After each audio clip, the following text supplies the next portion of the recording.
got numbers. All right, guys, welcome to episode number 400 of the ClevelandMoto podcast. Woo! Oh, man, that is effervescent, delightful, spiritus, provided by Dan KROMKE. Thank you, Dan. Oh, man, yeah, that is, that's... Dan, how do you pick which beers you're going to bring to the podcast? I just bring the ones I like to drink. And then we drink some of them. Yeah. Okay, all right, which is nice. I don't buy beer I don't like to drink. No, but you buy really good beers, so... But that makes incredibly good sense. I'm going to have to try that sometime. That's a great idea, as opposed to Natter Days. Yeah.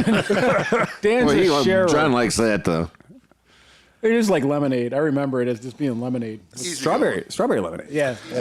You know, so I've got a Market Garden Oktoberfest, which is still fucking amazing. Like, if you want to drink a beer that tastes like you're drinking a beer somewhere better than you are, this is the one. Ambrosia. Yeah, this has got a real taste of, Cleveland. No, I was going to say Sachsenheim and Munich. Is it Germans? It's Germans. Not the Welfare Hall. No, a much better hall than the Welfare Hall. But yeah, this is really good, and it does bring back memories. It's so good. Yeah. What are you drinking, Dan? I have the Market Garden Stout. The Beastie. The Beastie.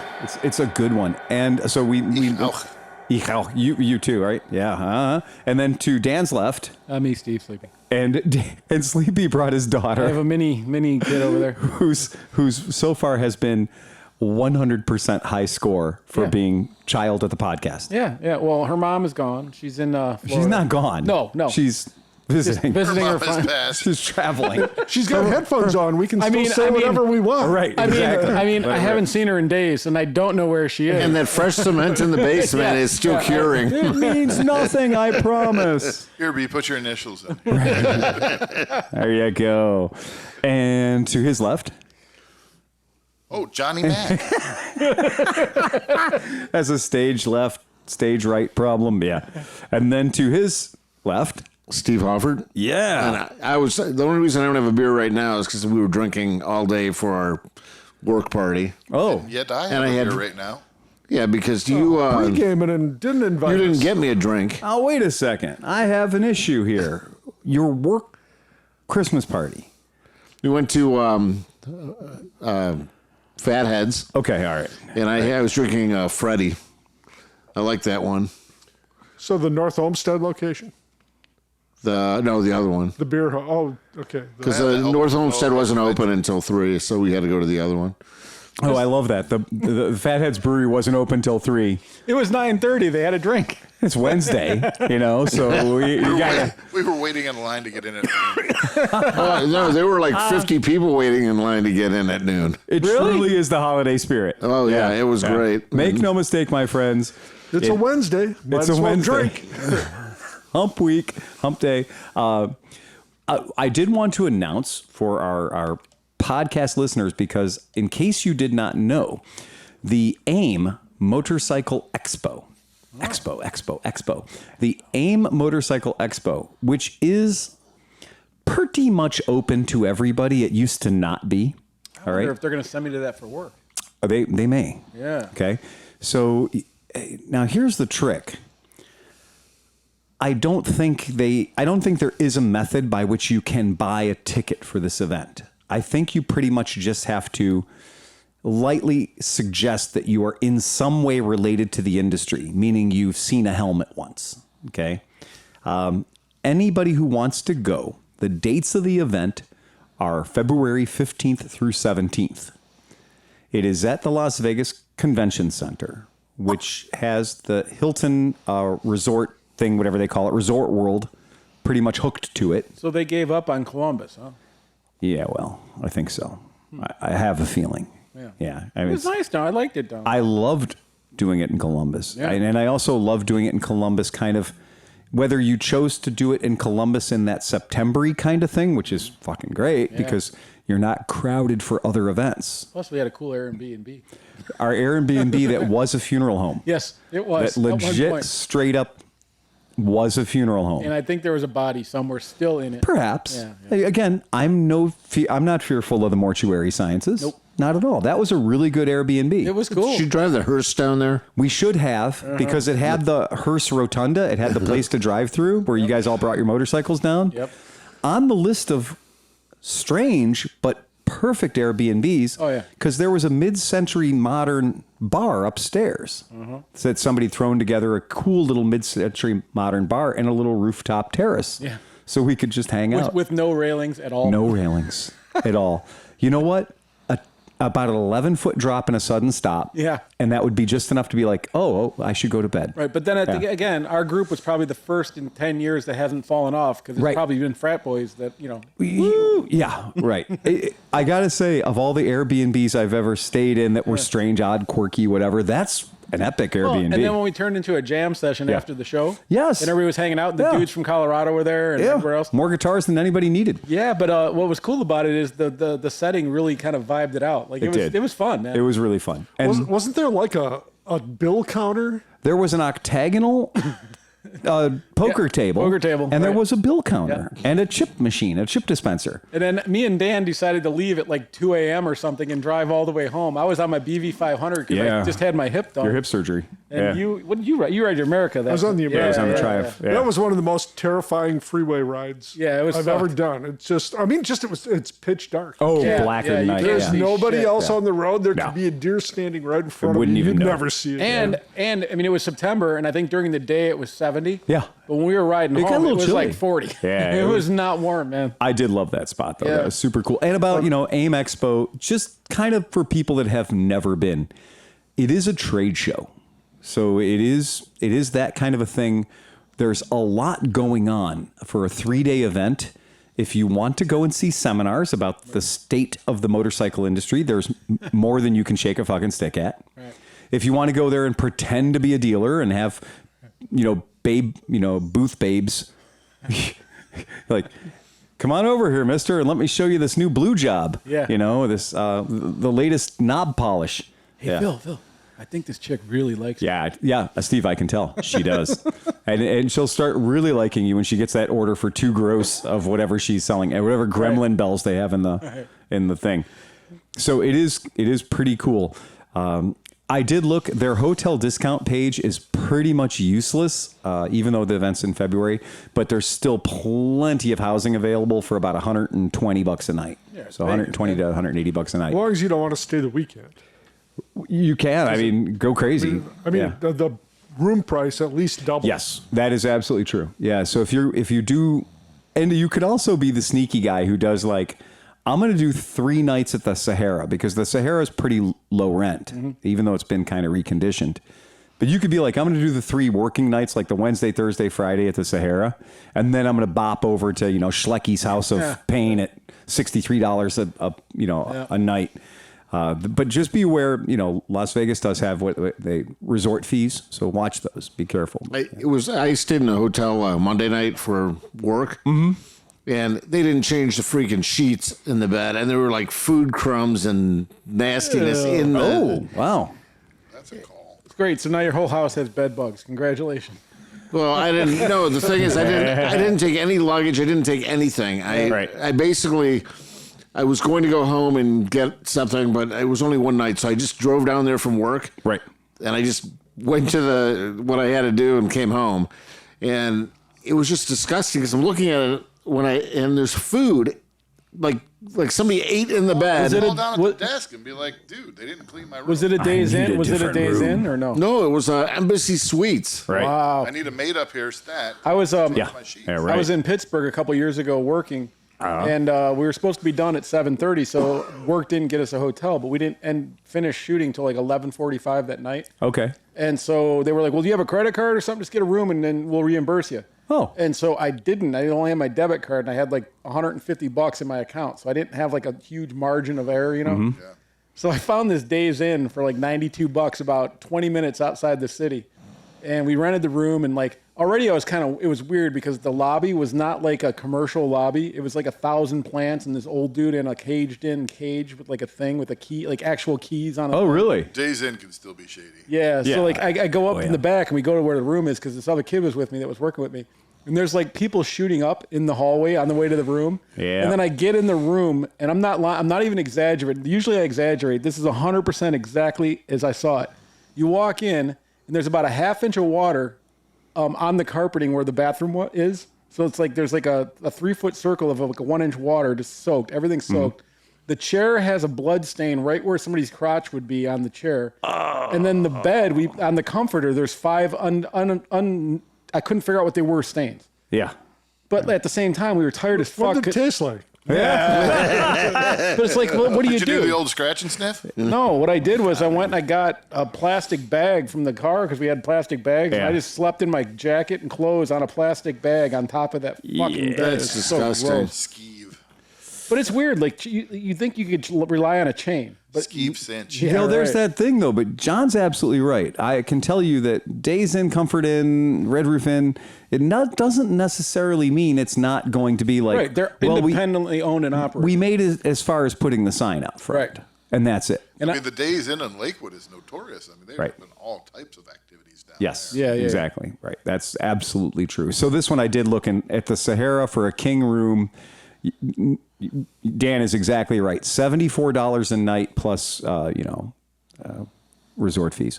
And then magically it turns into $149 per night. But your average, aggregate cost for the room is about $125 a night. Can you get it for a week? Does that give you a better deal? I didn't try, but you know what? There are things happening.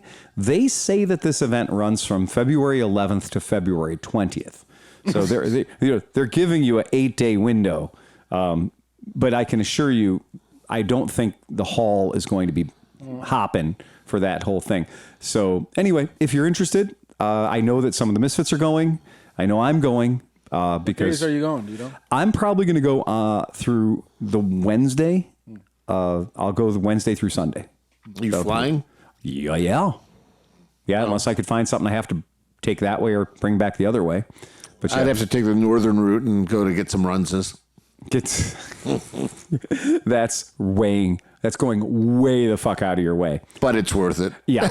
There's enough things that I can keep myself busy in Las Vegas doing. Even if I only walked through the show for 10 minutes. I did want to take a look and see when the SHOT Show was, though, because the SHOT Show in Las Vegas was running at the same time last year, right? So, yeah, we could see when that is. We'll see what the dates are. Shot like it has in drinks? Yeah, unfortunately, it's January 17th through January 20th.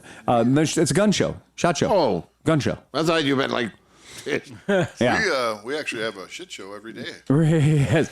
The SHOT Show stands for the Shooting, Hunting, Outdoor, and Trade Show. Oh. Which, fuck that. That's a good show. Sure. Yeah, that's fun. I mean, see. you're going to get all the stuff. You're going to get ATVs Yep. that have guns mounted to them. Sure.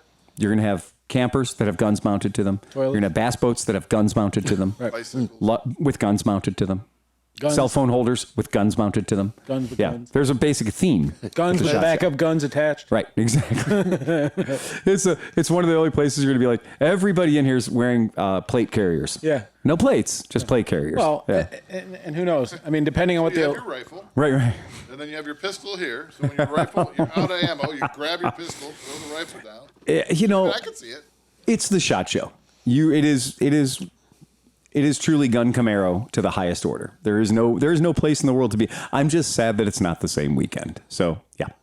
They probably did that purposely. A bunch of motorcycle guys and power sports guys getting arguments with gun guys. It seems to me to be the most logical you're right. crossover ever, and I'm kind of sad we weren't there last time when they did it because but it was still super duper COVID then. So No, there was a backfire and there was a huge massacre. right. You know what? As Everybody's just shooting in every direction. Everyone's dead. I got a feeling that some of these massive, super massive, extreme, crazy, out of control gun shows that I've been to in my life, and some of the super crazy, out of control, extreme motorcycle shows I've been to in my life, I can tell you for sure there has been more shootings at the motorcycle shows. Oh yeah.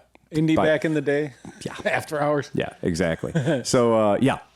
You're just like at the GP, going out to the campsite at the Moto GP at Indy, and you're like, well, where's the campsite? Just listen for the gunfire and walk towards the gunfire. Now I'm going to walk towards the gunfire. Yeah, that's the campsite. That's where we're camping. Well, where is it? Indianapolis. Yeah. What part of Indianapolis? The not good part. Yeah. Right. The part where they literally just tore down houses to build overflow camping for Indy races. Yeah. Crazy, man. Speaking of torn down houses, Yeah. you know when you go up around the airport, whatever that girdle road is that goes around? Yeah. What's that neighborhood off Grayton where there's all these roads, but like it looks like every house is torn down? So that was a period of time, 25 or 30 years ago, when they had said, we're going to expand the airport. And so they made everybody that lived there an offer on their homes. So they said, you live in a shitbox and it's worth $29,000. We're going to offer you $79,000 for it. And a couple of people said, well, if they'll offer me 79, they'll offer me 109. And what happened is, though, they ran out of money for the expansion. And so the people that didn't take the 79, though they didn't get the 29 either. And they didn't get the 109. And they didn't get any goddamn thing. And now they're stuck. So there's literally streets that used to have 78 or 88 houses on them. And now they have ein house or 2 houses. And they're all just shitbox houses with 26 dead cars parked around them and stuff. A buddy of mine lived over in that neighborhood. And when he got the first offer, I told him, I was like, Dennis, I know the way the city of Cleveland works. And this airport expansion project is a city of Cleveland project. So if they offered you $79,000 for your house, you should take that money and fucking run. And maybe ask them for an extra 10 grand to help you move. Or at least to bring a dumpster by so you can get rid of 27 dead motorcycle I think when you deal with people like that, or Right. not people, but organizations, Yeah. if you come back with a realistic thing, Yeah. like, Yeah. hey, I appreciate that, and I Right. was probably going to sell it for that much, but if you can help me move, Yeah. that's the kind of thing where their lawyers go, yeah. And sign that's off on that. legendary. So whether you're traveling on 237 Rocky River Drive going towards the airport that way, or you're around the backside, right?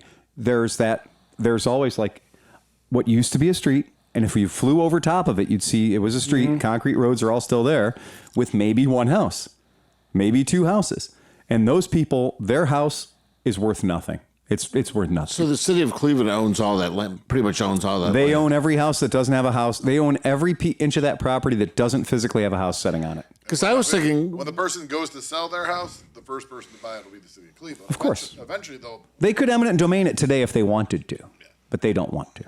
see, I was thinking that would be kind of a cool campground. Yeah.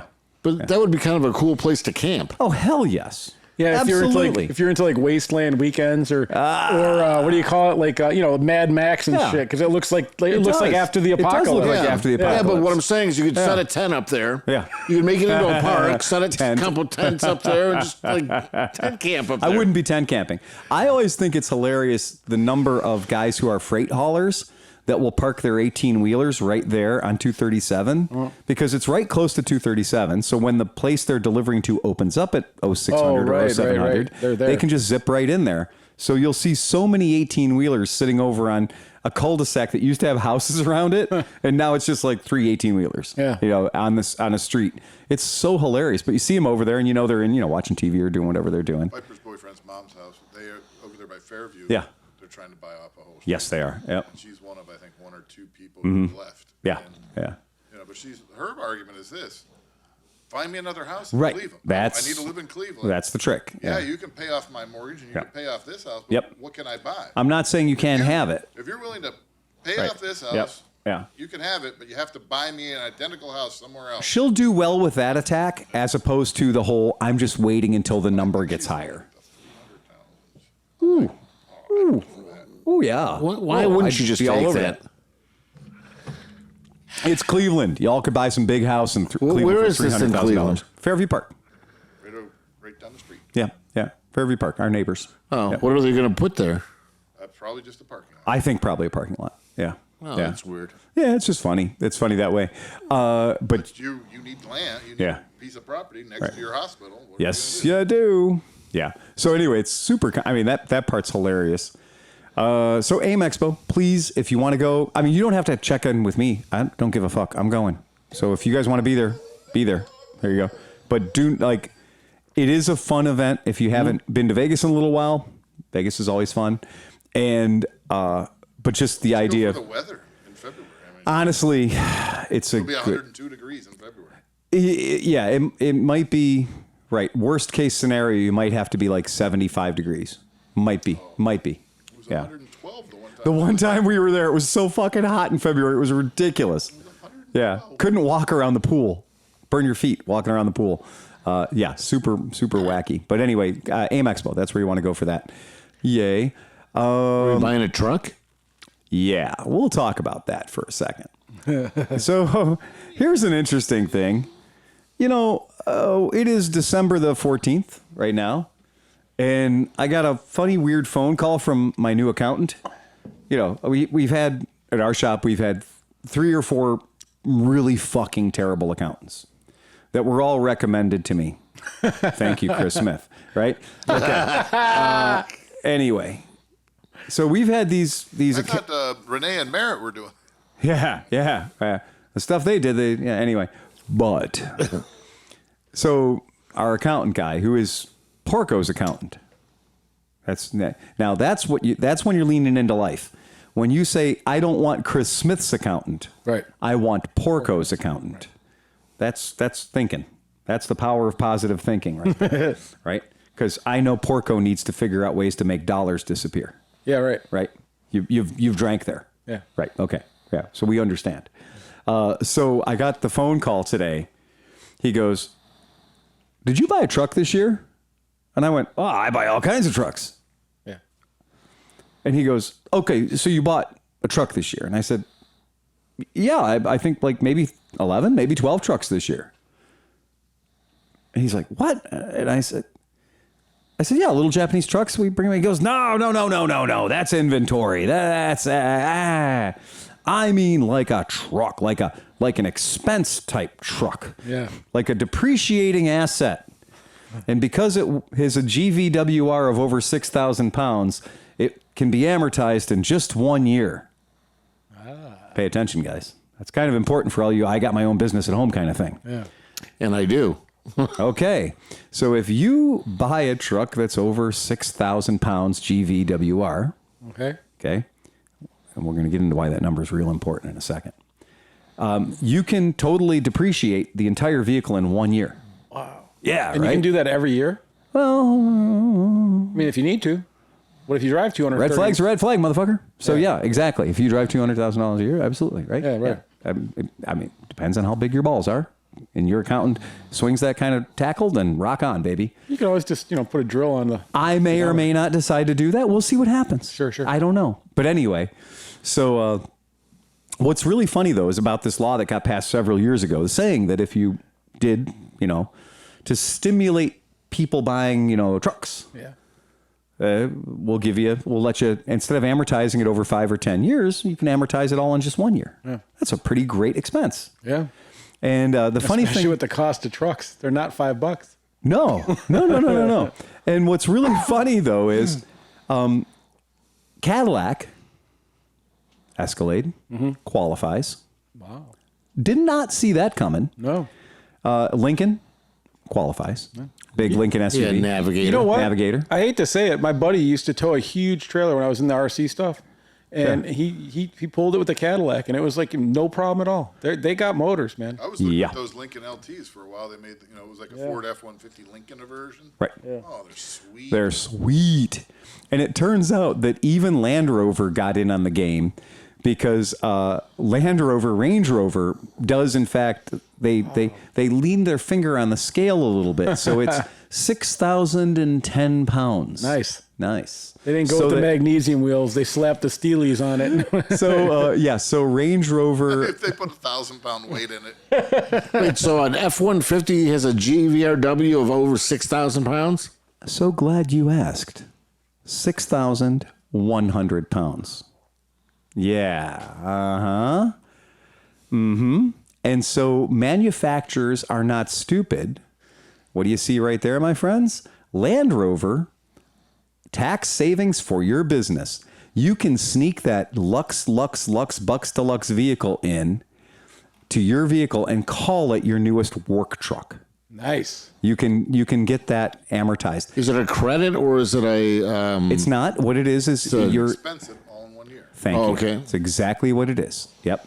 Tax depreciation comparisons. So that idea is that, you can $93,000 for a Range Rover. So your depreciation, if you were to buy a luxury car, of course, would only be 20% if you bought a Range Rover that didn't weigh 6,000 pounds. Right. So if you bought the Range Rover that weighs 5,999 pounds, 20%. you only get 20% depreciation. But if you buy the one that weighs 6,000 pounds, you can get $93,000 of depreciation. Wow. In your very first year of your taxes. Now, that's kind of a big deal. But it's not a big deal if you don't really want to own a fucking Range Rover, right? So for us, that has some different implications. So so it does turn out, though, that yes, the lightest Ford F-150 you can buy, two-wheel drive, V6, has a GVWR of 6,100 pounds. So That surprises me. it does, doesn't it? Yeah. Especially because so many body panels are aluminum. Mm-hmm.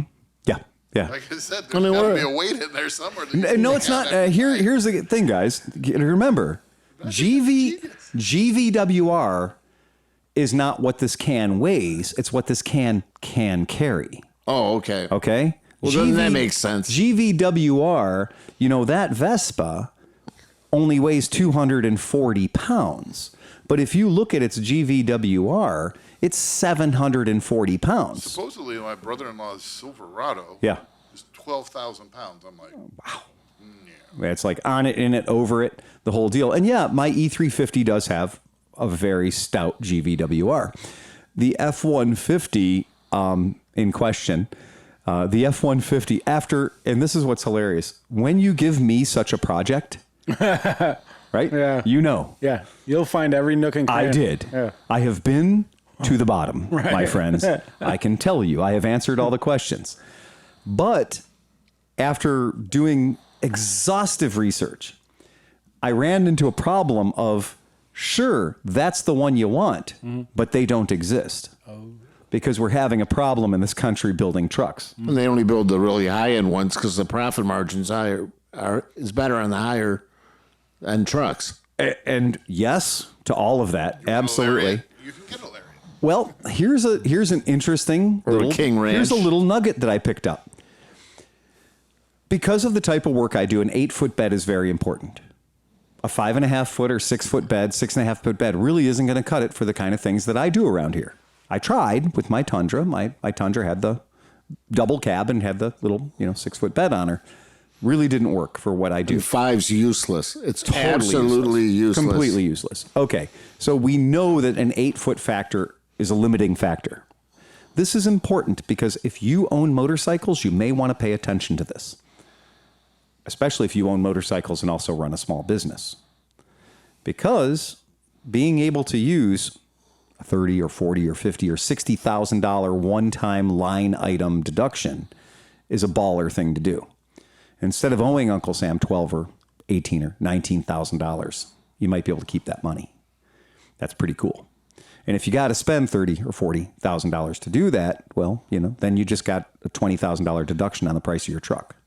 Because at the end of the day, that money's still in your pocket, not in Uncle Sam's. So, talk to your accountant. But here's what I found out. Chevy still makes an 8-foot bed. Dodge still makes an 8-foot bed. Yep. Ford still makes an 8-foot bed. Nissan? No. Toyota? Unfortunately, no. But if you want an 8-foot bed, you're going to be talking about Dodges, you're going to be talking about Fords, you're going to be talking about Chevys. Now, only... Chevy? What about Chevys? GMC? Same thing. Chevy. Consider that a Chevy? It's for the sake of this argument and what we're talking about, yes. Because that's the work versions of most of their trucks, right? It is. Okay. Right. It is. So that's where we are. Yeah. Okay. If you want an 8-foot bed, those are the camps you're in. Here's the problem. If you want to be able to put anything behind the seat, like a motorcycle helmet, the Chevy and the Dodge aren't going to do it. The Ford's got that little bump out like... The Ford has the super cab. So the Ford has a real super cab. Your other choice would be Like an Isuzu cab over. Yes, 6,000 pounds. Yep, absolutely. A Suzu NPR. Yeah. Right, but they don't ride so nice. No, I'm just saying. yeah. I mean, that would be your other option. I mean, if you. Well, yeah. But don't try to push a motorcycle up into the back of one of those. No, they're way too high. Right. You need an elevator. Giraffe pussy, as they say, as John would be known to say.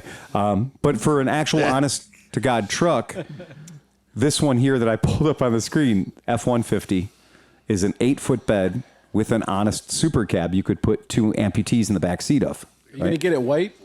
Don't What's say that? amputee. You going to get it white? Your options are white. Or You have to call White. it. You have to call it Betty White again. Well, we have a history of calling things Betty White. Whatever you're trying to steal. That was my. Sorry, Cam. Well, you know what? Hey, that's fine. Look, there can be more than one Betty White. But anyway, I thought this was hilarious. So it's $48,000. Wow. Okay. seriously, It has 48. it's the V8. Oh, yeah, well, that's an. So you can get it with a 2.7 liter EcoBoost.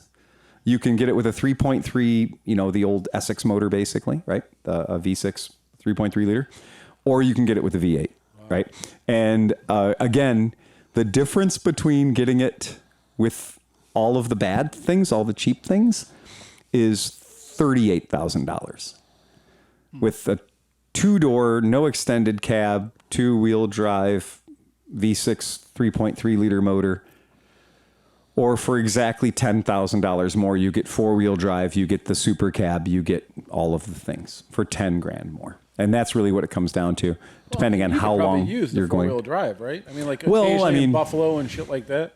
Yes. Yeah. And I'm not the guy who's always like, I got to have 4-wheel drive in a truck. No, he's always been the guy who's like, I can get by with 2-wheel drive. Yeah. Right. You watch what I can do with Exactly. drive. Right. John knows I have never ever been like, I'm buying that. Make sure it has 4-wheel drive on it. No, but I mean, if it had, you're not going to be mad about it. Exactly. Right.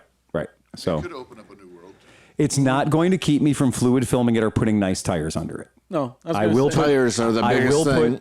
I will put winter tires under it in the wintertime, and I will fluid film it. So And it then will plus get the that. 6-inch lift, and But availability, He wants no lift. No, I'm going to. The first stop I'm going to make is the guys out in Euclid that you could drive past their place when you're on your way to Mentor and you look to the right, and every vehicle they have there is Slammed. Slammed. Yeah. Every vehicle in front of it, it's like, well, what's that? Oh, it's a milk truck from 1949. Slammed. Yeah. There's no vehicle there that isn't hugging the deck. Yeah. And I'm like, I'm just going It's a Jeep Wrangler. Slam. Exactly. As soon as I get this thing, I'm going to basically drive up there and be like, okay, guys, what's your best? Right? but still make it ride nice. How low can the back of this thing go? I need a button that's docking. It's probably springs. Just take springs and put half-size springs in it. Well, have you ever thought about Airbags. Bag I was about it, to say, yeah, bag it, it. dude. Airbags. Yeah, Airbags. because then you can be. Dude, I want to have this thing be like a motherfucking Citroen DS21. When I stop driving, Yeah. right? All the gumption Start it goes. up and run it for Yes, a while. exactly. Replace that brake pedal with a nub. Not with a boob. And I definitely Replace that brake pedal. nipple Yeah. hockey puck for a brake pedal. And when you turn the key on, it goes. Yeah. But then you can also control each wheel. So if you if you have to change one, and it just pulls it up. Anyway, but this is the thing. I just wanted to bring it up because when you operate in the You world, go to load and it just it goes, it drops a corner. You don't Yeah. drop the whole ass. have a switch involved that as soon as the tailgate goes down, the truck sags. Yeah. But I am going to build another erector set loading ramp like I've got on Robert. But driving Robert around 5-speed, first gear. It's like fifth Reverse in every gear. other car. It's literally, Somebody took the first gear out of a 15-speed truck transmission or some nonsense that has no business in. I've been driving a clutch my entire goddamn life. I have never stalled a vehicle as much as I have stalled that red truck backing it into somebody's driveway with a trailer on or something like that. That gear ratio on the first gear ratio, reverse gear ratio in that F-150 is tragic. It's ridiculous. Yeah, and it has no torque motor behind it to make up for such oversights. I think it's geared for that 300 inline 6 I they think used you're right. to have. I think you're absolutely right. That was a torque monster. Yeah. Or 4.6, like the one Yeah. I have is 4.6. Exactly. Right. I noticed Yeah. first gear is like, sometimes when you go backing up, you're like, "Rrr." Oh my God. what the hell? Yeah. But my The Chevy, fact that- I have a C30 Yeah. dump truck, Yeah. and that one you put in first gear, and you could get out of the car and walk next to Exactly. it and walk Yeah. faster than the car because Exactly. it's such a creeper It's gear. such a super creeper. And this is the opposite. It's like a Renee's, super gen. what's funny is, you guys see the way I park. You guys see the way that I park all the trucks in front of the doors here at night to keep the bad guys from getting in. And so we always have the trucks parked sideways in front of the doors. And so when I'm not here for whatever reason, Renee has to be the one that jockeys the trucks around. Now, jockeying around that Ford F-150 with the 8-foot bed and a 5-speed manual, and then you've ridden it, so you have to be a master of the clutch. But it gets phenomenal gas mileage. But imagine now trying to jockey that truck around without accidentally punching through my glass doors. Well, yeah, you have to just feather that You thing. got to be and the it's- world's clutch master. Are we going to take a second so we can get Chris zeroed in? 1 hour later. Okay, now, you know what? You Okay, cocksucker. after doing the 500th episode with Liza and watching like one guy on the panel thought he was going to be the really fun guy, is going to be like, yell into the microphone and make something loud. The amount of work that it generated for the sound control staff, for that guy to have what was the least funny joke in the history of jokes, the people that were sitting at the podcast just watched him and be like, you're on your own, pal. Right? You remember that one half a person that giggled at that? That was your payoff. Yeah. But now you got to face all those people. Right. Right. And they're just like, oh, yeah. Liza does not- Liza does not think that's cool. I remember when she and tried- John too, because John's the one running the boards, so he gets blamed for everything. Sure. Yeah. I just remember at Mid Ohio when we were done doing the thing and John was doing a burnout with the SSR. Yeah. He was like, here's her mom. She was like, stop that right now. They're doing their thing over there and you're going to. Oh, believe me. Yeah. But What? I can't hear you, Liza. Okay, great. I'm going to make you listen to the podcast with headphones on. Yeah. That's the punishment. But the fact, so Renee Thankfully, moves, I've never done that. some of our podcast listeners, Know that. thousands of them, have these things that they put in their ears when they go out for a walk. And they listen to us when they're going for a walk. And then something like that happens. Yeah, that makes sense. And They can't get John out of their hole. That pleases. well, that and pleases then they me. have tinnitus. That pleases me. So Renee makes this declarative statement the other day about how she can't drive stick. And Merrick goes, what do you mean you can't drive stick? Yeah. You are backing an F-150 with the world's weirdest, dumbest transmission and a heavy, heavy clutch, a 2-footer clutch. And it's weird too. It's like a stepped clutch. It's a horrible clutch. Yeah. It is garbage clutch. And Merritt was like, that red F-150 out there is a really hard vehicle to get going and get backing without stalling it. And you're negotiating it around this parking lot and not blasting out Phil's glass doors with the bumpers, which I have done. I know how hard it is. First, like a week after we moved in here, oops. Turns out the glass does not have any bend. The glass, she bends a tiny There's bit. no plastic deformation in No, glass. and then she explodes.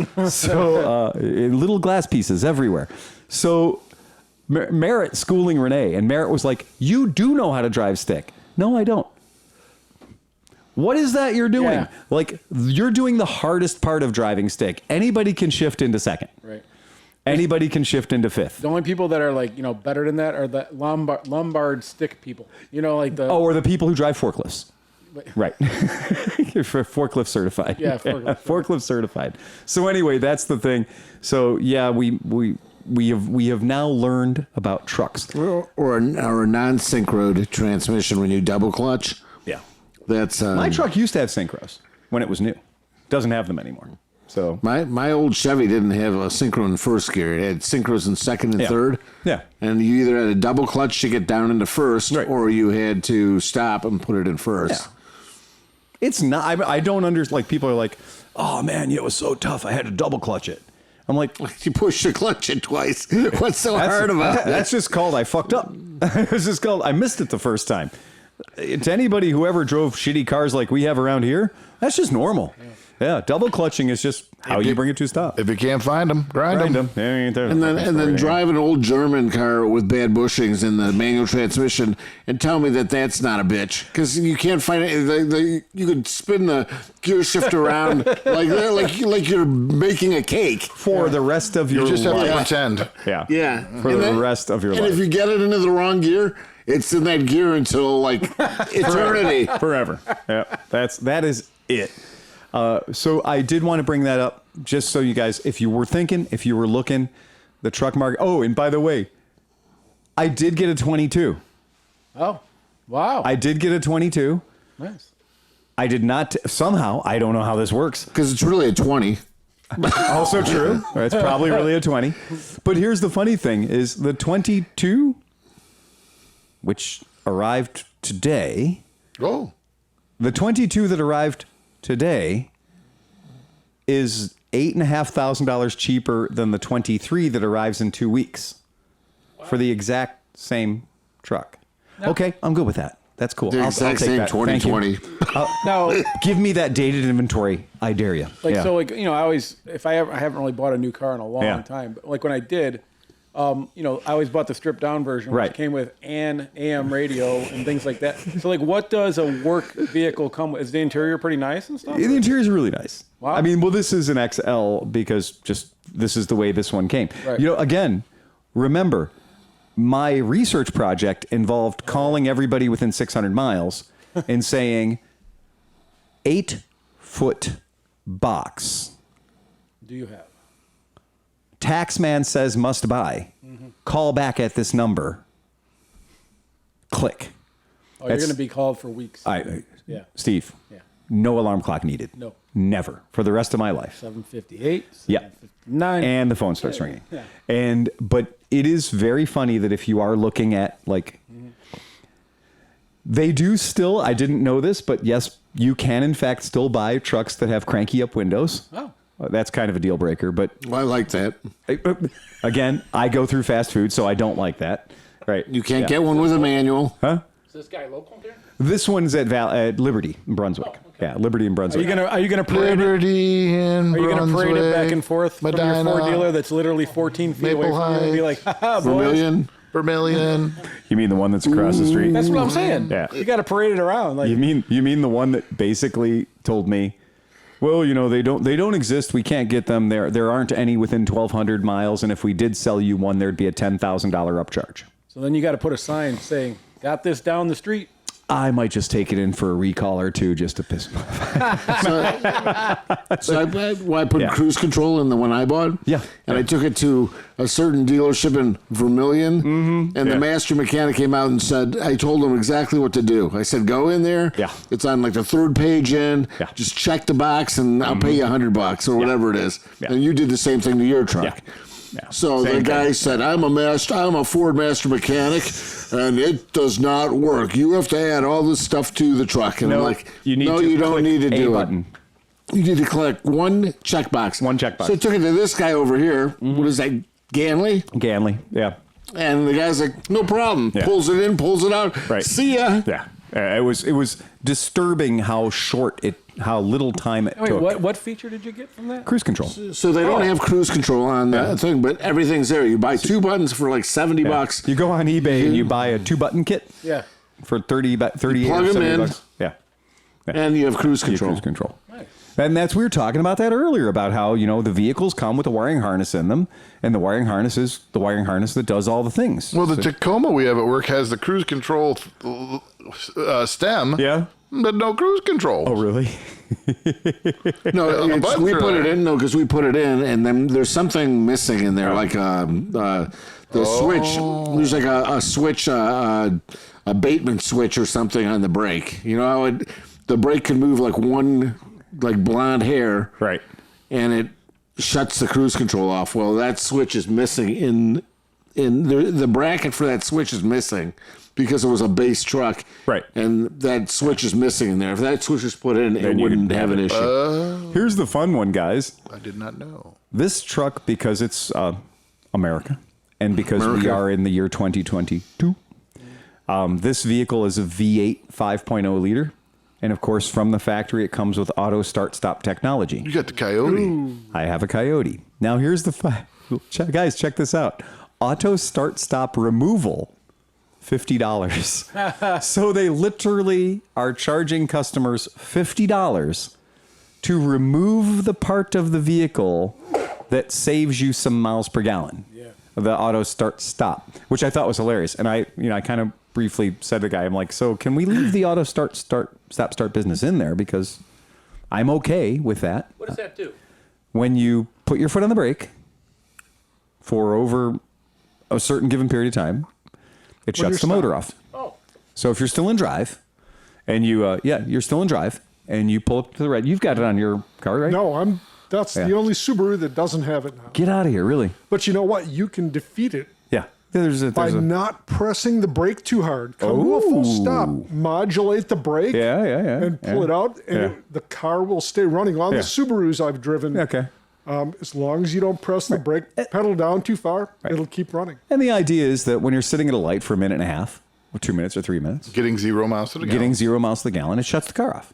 Yeah, so your oil pressure drops to 0, and So then 99% of your wear happens when it starts back up. So then when you... Well, Mrs. Smith's Prius does that. Right. And so when you let your foot off the brake, the motor starts up again, and you drive away. I love it when I go and forward. get in a car that I was registering like 25 miles average gallon. Right. And it's 15. Yeah. Because my wife pulls in the driveway and sits there on her phone. I know. Yeah. Letting it idle. Yeah. Watching the gas mileage. I'm like, dick. So you were looking at all the all the individual charges and stuff? Yeah, it's pretty funny. On one of the groups I'm on Facebook, this guy posted one from 1955 for a Power Wagon. Oh. Or maybe it was a 50s. I don't know, but it was a Power Wagon, a Dodge Power. Maybe Big Dodge truck, 60s or whatever. Yeah. But it's funny because you always see these advertisements like $23.95 for the truck, right? Yeah. But then the dude showed, he found it in his dad's thing. It was a bill of sale for the truck. Yeah. So the truck was $29.35 or whatever. Right. Then it was like tires, $12 each, 4. And then it was like glass windows, $23. Oh my God. 5. Like every fucking 2 windshield wiper or Cranks. Oh, $2.95. Down to like God. It was like that's where the term nickel and diming you to death came seriously, from. It was to the point of like glove box door. Yeah. $1. Yeah, but the nice part of that is that you could order exactly what you wanted. Without tires? I guess you could. We all... I mean, there were like options for your tires. I mean, there were options for... I mean, some of that stuff they just got you on. The last car that I purchased in my life that had that sort of obscene, weird thing, I bought a 1990 Volkswagen, not a GTI. I specifically wanted a Volkswagen GT and find one, right? All of you VW guys who are super cool car guys. What, with a carb? You wanted a Solex 2-barrel? No, so what you get when you got the Volkswagen GT was you got everything about a GTI, including the shifter, the manual transmission. You got everything. But what you didn't get was all the fancy bodywork shit. That would be way better. Anyway. Okay. You got it stereo prep, which means you got 8 Blaupunk speakers, wiring, and plugs. No stereo. You got the basic of all basic of the interiors. You got the car that was the only way you could get this car was to specifically tell your dealer, I don't want the GTI. Well, the reason for that was multiple. One, there was a huge insurance discount by not getting a GTI. So by not getting a GTI, you weren't getting a performance hot hatch and everything else. So the insurance was a hell of a lot cheaper. And I didn't want the stealability factor of having a bright red Volkswagen GTI that everyone knows from 3,000 feet away is a GTI. I wanted steel wheels. I wanted skinny steel cheap wheels. I wanted no graphics kit. I wanted, none of that stuff that came as standard equipment on a GTI. And it also saved me about $8,000 on the price of the car. Yeah, and that's a lot of fucking money. And the dealer, Fred Wolf, thought I was going to need to have my head examined. And he's like, what are you doing? And I'm like, that's one on Route 6, right? Yeah, you can do it. You just need to work at it. You just need to click all the boxes and order this car exactly like I want it. And he's like, you don't want, he just listed item after item after item. You don't want a rear back deck cargo cover? Nope. You don't want floor mats? Nope. You don't want power? Nope. Like everything was nope. Yeah. And it was literally, he's like, we have never in our lives as a company ever ordered a Volkswagen GT, not a GTI. I was like, yeah, I know. Got it. The last guy that ordered a car like this was Frank Hoffert back in 1971 when he ordered his Squareback. It was such it's 412. They hated me from day one. They hated me from that moment because I had to special order a car. I looked on their lot and there's like 16 GTIs out there in every fruit flavor. I'm like, no. That's the car you're supposed to order and then turn it into a rally car. That was my idea behind owning that particular car was if I decided I wanted to do something fun with it, it was already had a ton of money knocked off the price. It's a sleeper to begin with. Yeah. So being that the car was a sleeper out of the crate and nobody knew what it was completely one of a kind. And it had zero appeal because it didn't have the GTI headlights. It didn't have the GTI grille. It just looked like a Mark III Golf. Super fun to drive. I mean, and it might have been a GT because Suzanne, who was just visiting us, one of Peggy's friends, when we were in college, circa 1991, 92, she had her car that she was driving was an ex-rally car that her uncle had owned. Had a roll bar in it and stuff like that. But it just looked like a white Volkswagen Golf. Like it wasn't a GTI. No. But it was white, but it was hot. It was like had a pipe on it, had this, had that, and she, it was just like. Yeah, and it didn't have enough headlights. So it had the right number of doors, and it had 2 less headlights than it was supposed to. But the headlights were cool. The 4 headlights were cool. The 4 headlights are super cool. Don't get me wrong. And they went to square. Yeah. But the round ones were I had a buddy, Wes, who was a huge VW guy, and he was so into the sleeper thing, kind of like you. Yeah. Where he did all this. He had a turbo on the motor. He had a 3-inch exhaust pipe, all this, but it completely looked stock. Right. And even that 3-inch exhaust, it had it turned down. There was no tip or anything. Nothing. It just turned down in the back. Yeah. But that thing would eat cars. And nobody even thought to even be worried about it. No. You wouldn't even give that car a second look. Yeah. I had a Scirocco. Yeah. Oh, Scirocco's were fun. Scirocco. But did you have a Scirocco GTI or did you have a regular No, I just Scirocco? had a regular Scirocco. And somebody hit the driver's door. Yeah. So the skin was peeled back. Yeah. So when you drove in the winter, your snow would pile up on your leg. No. Yeah. Oh, that's awful. They were supposed to be bringing the Scirocco back out, right? Or did they? They did. Really? They did at some point because the guy had a new version of it. Yeah. Okay. And I don't know if it's out again. Yeah. But Okay. Yeah. But that was in the Back the to the 2000s. ClevelandMoto CarCast. The car that I always wanted because I had been politely asked to leave Germany in 1990, courtesy of Uncle Sam. They had better things for me to do that involved sand. But I loved Germany and I didn't want to go away. But Is that 4-wheel drive? Yes, they had just launched in 1990 the Volkswagen Golf Country Synchro. 4-wheel drive. How cool is that? Pretty fucking cool. Yeah. They never made it to the States. No, they didn't make it to the States. They did not make it to the States. But the Volkswagen Golf Country was, in my young opinion, the coolest hot hatch. Can you imagine that with some sweet rims and stuff? That thing is sick. That Civic 4-wheel drive was pretty cool. That wagon. The Wagovan? Yeah. Dude, I had a Wagovan. I liked mine too. I had my Wagovan. Yeah, I had a Wagovan. It's been rotted out so badly. Yeah. Yep. 6-speed. Was super low. Super low. Super low. Yeah. The dumbest thing ever on a 2-wheel drive. Like mine was a 2. Mine was a 2-wheel drive. Right. Yeah. Well, yours was real time. All-wheel drive. Yeah. Yeah. Three turning, 1 burning. Yeah. Yeah. Yeah. And then it didn't even. It said SL for the Super gear low. shift. Yeah. Super low. Yeah. Yep. Yeah. So you didn't need a transfer case. No, you didn't need a transfer case. Not at all. So it was super fun. One of our podcast topics we wanted to talk about tonight, which I thought was brilliant, was what is your winter project that you should be working on already? I am. You are? Yeah. God damn it. God, things actually happen in your garage. Yeah, they do. It pisses me off. Because your daughter's so quiet. I know. We're just chilling. She's happy as shit right now because now she's on my phone, which means she's on extended screen time. Ooh. That's because she's drinking a Sierra Torpedo. Well, she had 4 beers. I had to cut her off. I had to back her right down. So, okay, so what projects Dan first. He's over here. are you supposed to be working on, Dan? God, I got nothing. I haven't finished the maintenance on my America from last winter. Holy shit.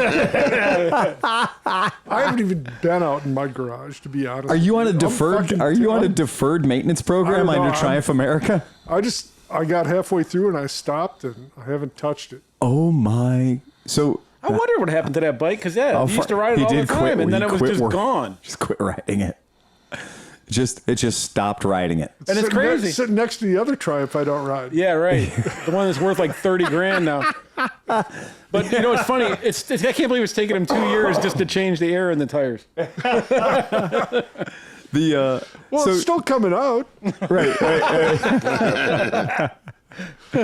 So you're on a deferred maintenance program on the Triumph America. Yeah. Okay. All right. I get that. Fair enough. Yeah, I can see that happening. Sleepy, what you working on? So the RV90 that I got at Mid-Ohio, Right. I have completely disassembled down to the frame and forks and wheels and motor. Okay. I mean, all the thing. I'm going to rip the wiring harness off this weekend. Can confirm.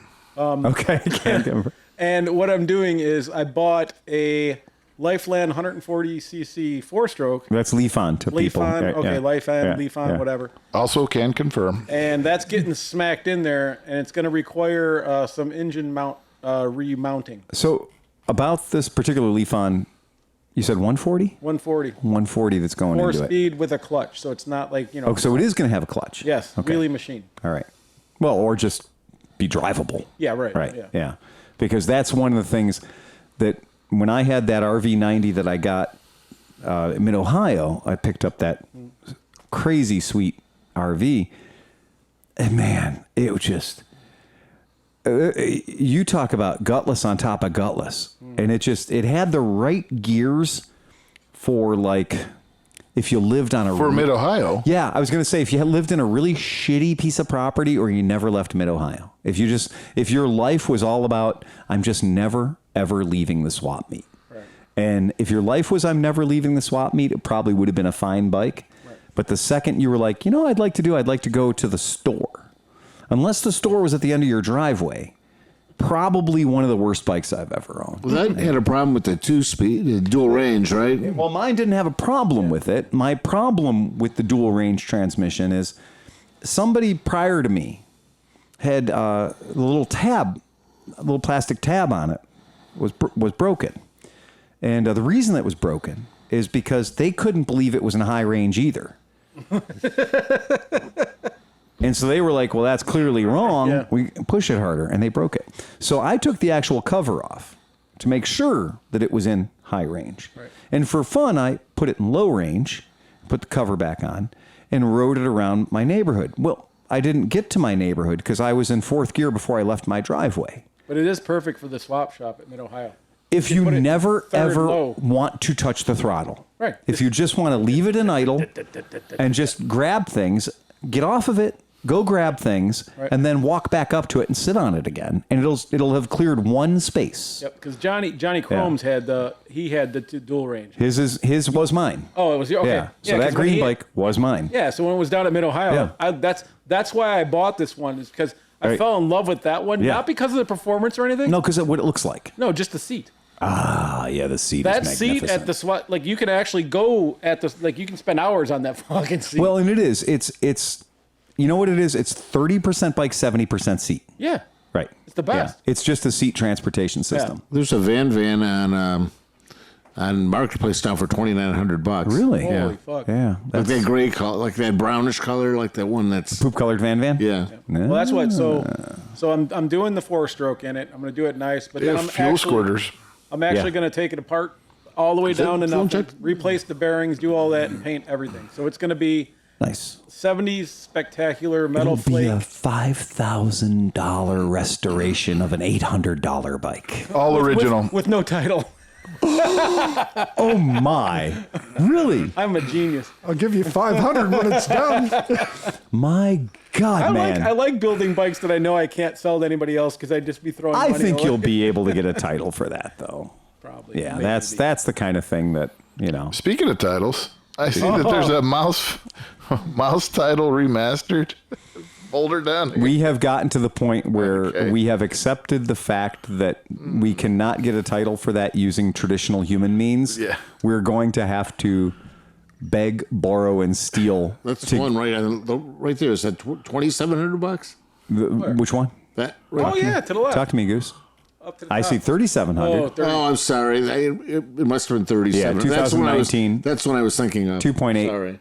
2.8 kilometers, 2.8 thousand miles. Yeah, I still like that bike too. I like Which one? The Van Van. Yeah. And I mean, again, it's the same kind of thing as a TW200, 200 cc's. Yep. You know, you're not going to ride it on the freeway. No. Despite the 200 number, do not get excited. That 200 number does not give you permission to go on the freeway. That 200 number gives you permission to get up the hills on your way to the store that is not on the freeway. Right. I take the Passport on the freeway. Again, a totally different gearing experience, right? I mean, the Passport, what we all can agree about with a 90cc, you know, 110cc or a 90cc, That's my 70.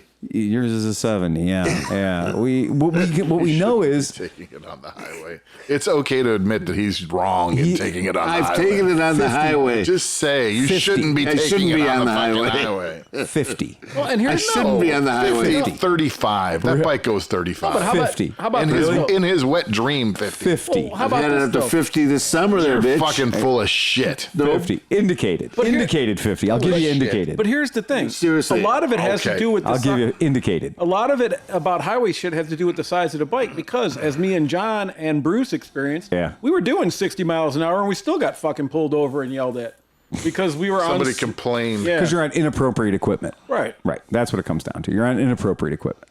You know, that's the reality. The reality is somebody saw what you were doing and they didn't like you doing Well, that. some lady was doing 95 in the slow lane and she had to move lanes over and got mad at It her. was the fucking truck. I know it was the fucking truck. Got stuck behind. We spoiled his fucking gig. He was getting ready to fucking hammer it and take it up the hill, and there we were. And there you He's were. like, oh. So the 18-wheeler guy, you took all I had of to his, shift down 5 gears because you fuckers took were all going, of his momentum away from him. Yeah. All right. I'm calling the cops on these idiots. So your winter restoration project is the The Van Van. Van Van, the 90, the Suzuki RV 90. Yep. And yeah, that's going to be it. The one thing I think it's going to, well, there's two challenges. One is the engine mounts because, you know, I'm going to have to cut them. You are going to have to get a little freaky deaky in there. And it's going to have to be pretty accurate. Chain a because- drop in. No, and if, you know, the chain doesn't line up, that's going to suck. Yeah. But, and then on top of that, what else? I was thinking about, I have a set of 38 millimeter KLX 110 forks. Okay. And if I can get this metal dude I know to make me a set of triple trees, then I can put the fat forks on it. All right. Yeah. And then maybe fit the front wheels. So, I mean, there's a lot of, it's going to be I don't even know if I'm going to have it done by Mid-Ohio next year. I'm just going to take my time and do it.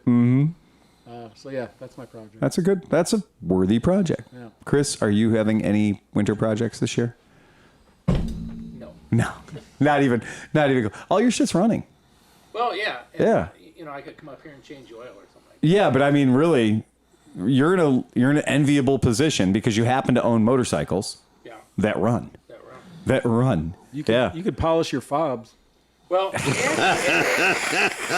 one of the projects that Cinch wants me to take the tins off the Janus. The Janus. Oh. The Janus. And then we're going to clear them.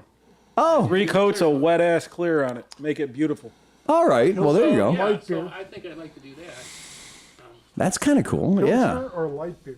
I'll do a light beer. That's, again, you're pissing me off, Sleep, because now you're not only working on your shit, you're working on other people's shit. know. God fucking damn it, man. But no, but think seriously. Look at the Janus, right? It's a beautiful bike. I can't not look at Right. it. It's literally in the middle of my showroom. Do you have one that you could put a nipple on? But for, all they need is nice 3 fat, this drippy, goopy coats of clear on that. He'll thing. drink an It'll look IPA. like a brand new bike. Yeah, that's It's gonna true. be beautiful. That is true. Yeah.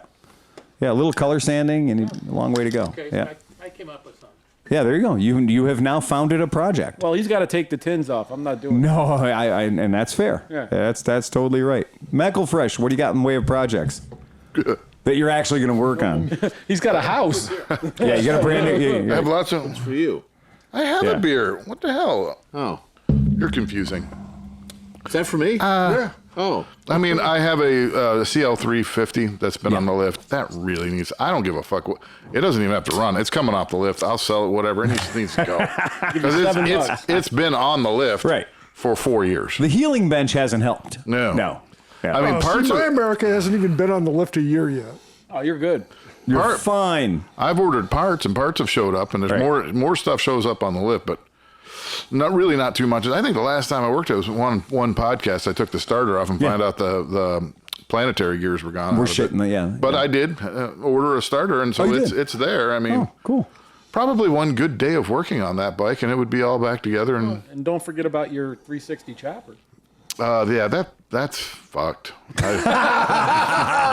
Well, bring it over because I'm going to put a Harbor Freight motor in it. Then I'll have two projects. Okay, it's yours. That's awesome. Wait. You paid $33 for that thing. I'll give you pretty much. $33. I mean, I did actually. No, not 33 anymore. It's 35. 35. Transportation costs minimum. Well, I want it dropped off for 35. Oh, yeah. There you go. She stuck like a fucking buck. I mean, I mean, it probably needs to be taken apart to get it unstuck. I mean, I really didn't go extreme with it. Oh, fuck that, dude. But I Please did win. put a wrench on it. I did do this. I did do that. I soaked it. It's not a light stucker. Dude, we're going. There's evidence that it was laying down and probably got water in that cylinder. That sucks. So I am imagining if you took the head off, one of the cylinders is probably just caked full of rust. Oh no, we're getting whatever the biggest fucking motor for the Harbor Freight sells that we can put in that thing. Okie dokie. Sticking out the side. I would still just. Glad you got time for that. I was going to say I would swamp those cylinders out. I might. Well, we'll see. Just but, swamp them. Oh, I croiled them. You croiled them? Yeah. I would PB blaster croil. Where'd you get the croil from? Little column A, little column B. Got it one piece at a time. It didn't cost me a dime. I picked up the can one of the cans that you left laying around the property. See, there you go. Yeah, fountain croil. Some there, see? You wondered why he's starting to come to work with like a giant lunchbox with wheels on the bottom. But so there's that. Yeah. The CB750, it's a crying shame that 70 CB that sits over there. Right.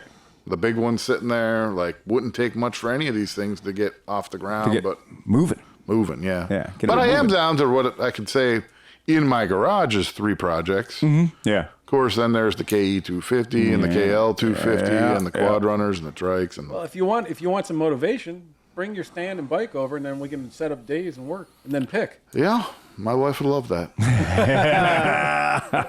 See, mine can't say anything. That's my garage, man. I'm good. I'm golden with your wife, man. Yeah, right. Yeah, My wife would pay you for that arrangement. I have a way better relationship with your wife than my wife. I know. I think my wife likes you better than me anyway. There you go. Oh, absolutely. Yeah. I see a potential upgrade in somebody's future. Yeah. A wife upgrade. I believe the term is swapping. Just put a bunch of pineapples around the front of your I house. did Let get people know along you're with into it. Peggy at Steve's wedding. I was telling them about I'm like, why don't you just burn wood in the fireplace? And they're like, oh yeah. Hey, is there anything else we should change that you should tell us about? Let's go back. Really? Let's go back to this real quick. Okay. So I have my wood burner in the kitchen area, like at the kitchen living area. Yeah, whatever. right. And then we have this living room, and it had a fireplace. But I was like, in my head, I'm like, I have to get a wood burner. Like, you know what I mean? Yes. Like, that's what I thought. Right. John's over one day, and he's like, well, until you do that, why don't you just start a fire in the fireplace? We're both like, That has logs stacked in it, ready to go. we're like, Those you are can do decorative that? logs? No, they're real logs. It's a wood burning fucking fireplace. Of course it is. Yeah. That's And how then- they work. And so, like, but we both, me and my wife looked at each other. We're like, we are fucking morons. Oh my God! For want of an insert, you're like, oh no, but it's like when the elevator quits working. Yeah. It's still stairs. Still stairs. Yeah, Yeah. still stairs. Fire with no prophylactics. I sent John a picture 2 days later. I'm like, you are a fucking genius. There's a fire. I'm a genius because I told you to light the fire in your fireplace. So Amy's like, Finder's fee. Amy's like, is there anything else in our lives that we should know about that we should change out or do differently? And I'm like, yeah. Well, that's what I told her. I said, Amy, if you really want to change your life and succeed, you have to embrace your mistakes. Yeah. So she came over and gave me a big hug. I said, I embrace my mistake. I did see this. So somebody's looking for not one, but two wastes of time. There's a pair of Honda CB450s. A pair of 1972 CB. Yeah, and it's a good year, honestly. If you're going to get into a CB450, it's not a bad year to do it. that's there's a a pair of them. 72 and a 74 or 75, that one. I think you're right. Yeah, I think this one's a little fresher. But anyway, 74. Yeah, 74, thank you. One title between them. That's okay. That's not a bad thing. That's not a bad thing. That's not a bad thing. Sometimes what a bike needs is another bike. That's exactly right. I'm selling my multicolored. The red one has no title but turns over and runs on starter fluid. The orange one has a stuck engine but has a title. There you go. That's and so $300. Yeah. So they're saying $2,000. So I agree with John. $800. I said 3. Yes. But if you look, he's got 3. He's holding out. Oh, there's a Trail 90 out in front of the garage too. Okay. Yeah, there's a Trail 90 out in front, and there's a Kawasaki 100, a KH 100 hiding back here. Those KE100 K100. suck dick. They do suck dick. They do suck guys. dick. They do I suck like mine. dick. Especially the owners, too. Oh my God. Fucking assholes. Oh, you know what? It's so close to being a real dirt bike. So close. It's just 25 cc's and a carburetor relocation kit. Get a real bike, fag. Perfect Mid-Ohio. That's a quote. That's a quotable. The perfect Mid-Ohio bike. It really is. Yeah. You know what? Next year, I'm selling a whole bunch of shit at Mid-Ohio and buying new shit to fuck up. There you go. I'll tell you what you do is you sell it before you go to Mid-Ohio. Right. And then you come back and you don't buy anything at Mid-Ohio and you're just as happy. And you're super happy. You were telling me that, but I can't. I don't know. Tom spent better part of a week here, and that whole thing, I'm getting the Kreuzening trailer together. I've got a trailer parked behind the shop right now, and the trailer is a one-way valve going into the trailer. It's like a Roach Motel. Pieces, parts check in. They're not checking out until they get to Mid-Ohio. And so that trailer is going to be stacked. Dan's old trailer is going to be stacked from the back to the front, right? With boxes and bins and tubs and everything else. So you're going to do the whole... we're doing laying it. out the spread. We're going to have the $10 tarp. It's been over touching its toes. That's right. It is. We are going to have the $10 tarp and the $20 tarp, is what I expect. Yeah. And then we might even have the can you identify the part tarp. So you know what you got to do. I'm going to spring for some real square footage this year, boys. We might want a shirt tarp. My wife did this. A lot of shirt on that tarp. A couple years ago, and she did it. It was called "Pay What You Want." Yes. And you would believe how much fucking pay. Like I was like, I would have put $2 on that. The guy's like, I'll give you $5, and you're like, you know what's funny okay. is you're right. The reverse negotiation. Yeah. Because at Mid-Ohio, they don't see that coming. No. Right? They would never see that coming. So if you have a tarp full of shit and somebody holds it up, how much is this? Pay what you want. Your call, bud. No, that would not work at Mid-Ohio. Because they just put Pay what you want. How about free? Right. Free good enough? No, good. but I honestly think that for right. every couple of douche nozzles, you'd probably make up for it with a couple of legit guys. It's like, I've been looking for that part for fucking 20 years. Dude. Right. I want that. Yep. But One of those guys. But everybody is so wired into the whole Mid-Ohio experience. I want the whole tarp for nothing. Right. And you know what? And I'm going to put it in my here's the three-wheeled thing. bicycle and take it with me. You can have it. They never met me. Yeah. If I could turn this long, excruciating rape into a drive-by shooting, I would do that. Right? I would upgrade. Right?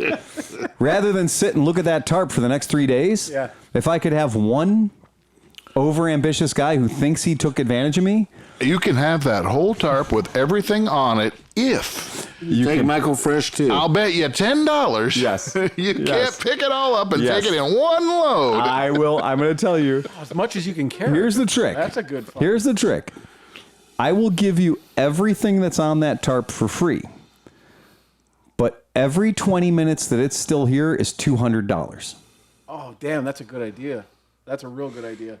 Motivated transporter. How confident are you in yourself? How confident are you in yourself? Yeah. 20 minutes, it's $200. 40 minutes, it's $400. Come on, man. I got to go get my cart. Oh. You just go do that, sir. Clock's running. I recommend you go get all your friends' carts too. You know what? It'd be so fucking worth it to get on eBay right now and buy a fucking 2-foot digital countdown sign. So you literally are like, you got 20 minutes. Click. And it fucking counting down. You know what? That might be the secret method. Yeah, man. Because if anybody was at our booth at Mid-Ohio a few years ago when we abandoned 3 or 4 motorcycles and left them to the Jawas, right? We know that there was no shortage of people asking us about those bikes, but even when they were abandoned, they didn't go away. Right.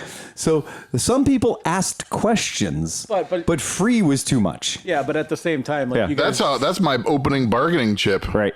You know what? I'd look at it.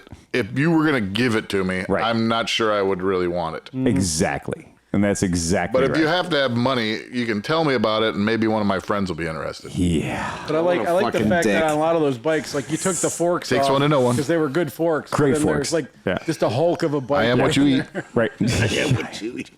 But it is, when we anticipate that idea of going into Mid-Ohio and just being like, all right, remember, folks, if your goal is to make things you don't want anymore disappear, don't be attached to money. Just be attached to the concept of freedom, right? Because I would pay decent money for freedom. Always will.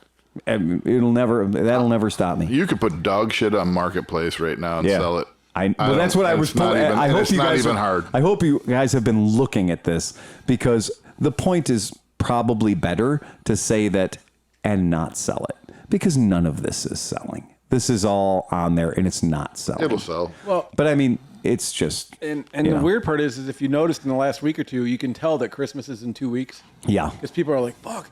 I need kids don't have presents. I got sell the bike. That guy might have that guy has $2,000 on those CB450s. Yeah. 20,000 people have already offered him some amount of money for them. And all he has to do is pick out the guy who offered the most and be like, okay. That's it. Yeah, that is absolutely. Will you take 1,200? Yes, I will. Right. By all means. And the being here for the past 2 weeks and the kind of phone traffic that we've had here, it is everybody is, I've got to get my kids a dirt bike. I've got to get my daughter a scooter. Great. We have them. Bring your form of currency and show up and let's do business, and you may leave with it. Shekels. But I have had, I have had, this week has been the week of, well, how much is that SSR? Well, it's $1,400. What's tax?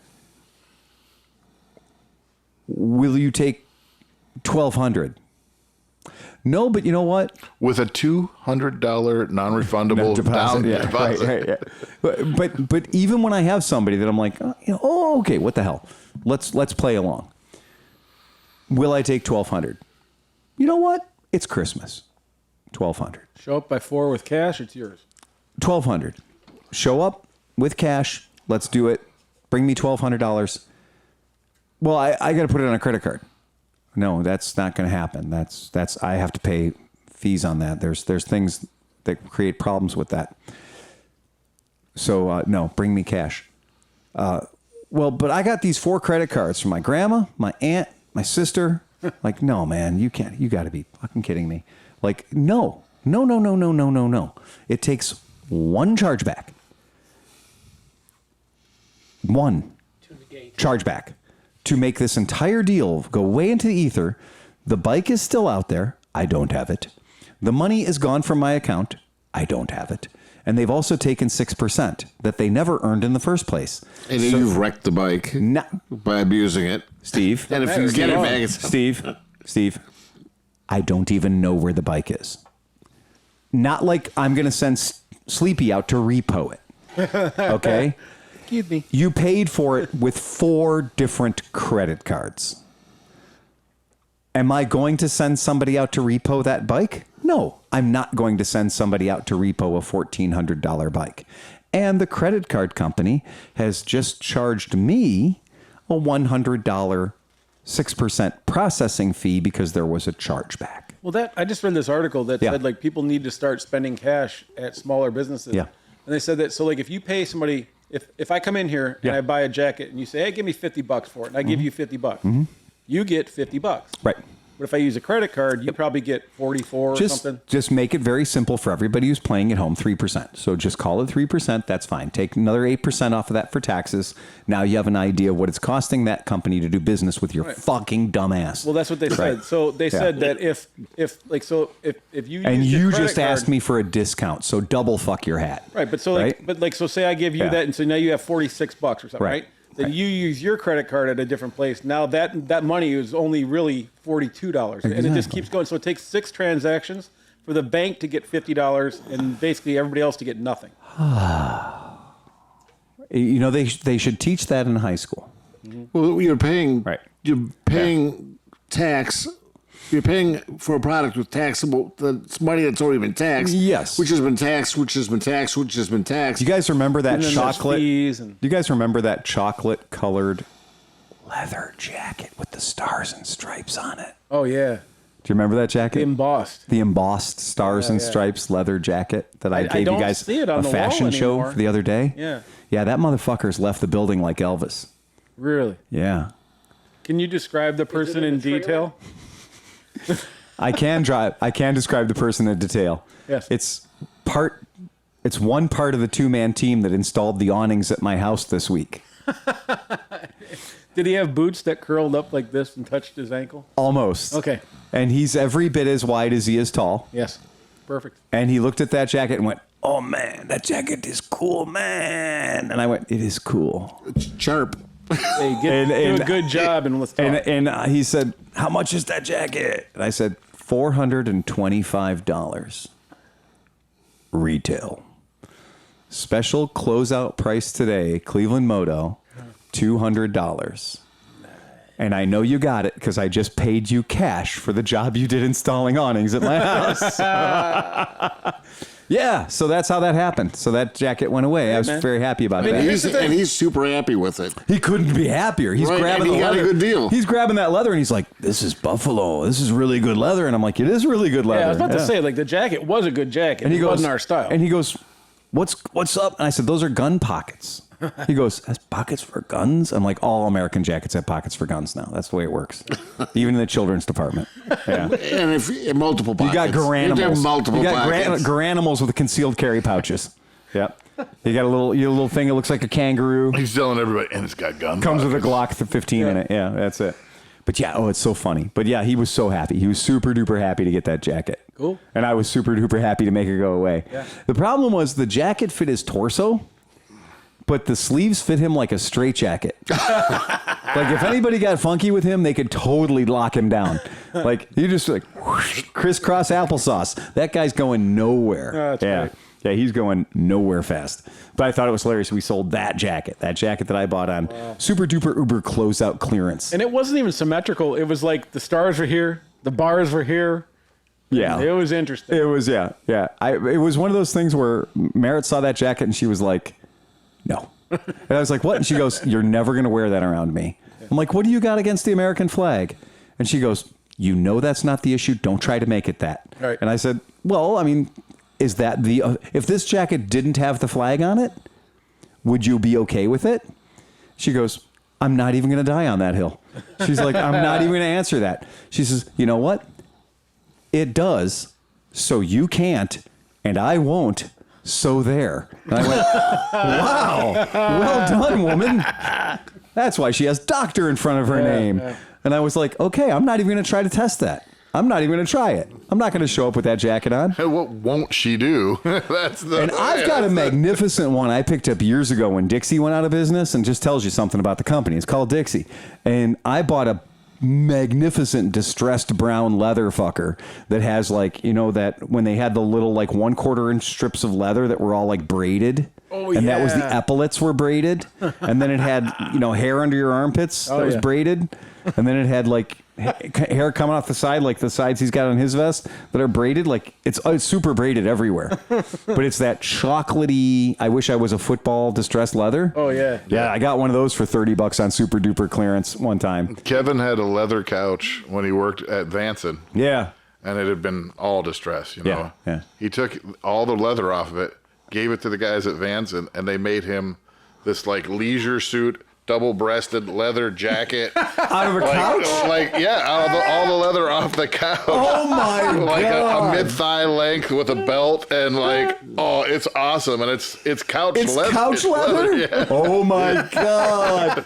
Oh, They put a liner in it, like a quilted liner So and they everything. built, they spent $2,000 It's a building custom. It's a custom Vanson one-of-a-kind jacket that he 100% has. couch leather. Yes, from an old Smells leather. like ass.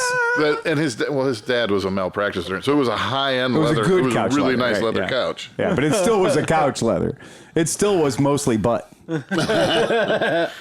He doesn't have a sense of smell. I was going to say, that's for Kevin. It's perfect. He can't smell anything. Oh my God. It's a good-looking jacket, though. I mean, It's still hilarious. Yeah, it's it's good. I mean, it's fucking magnificent. That's really good. Oh my God. So, Mr. Hoffert, do you have any projects you're working on, buddy?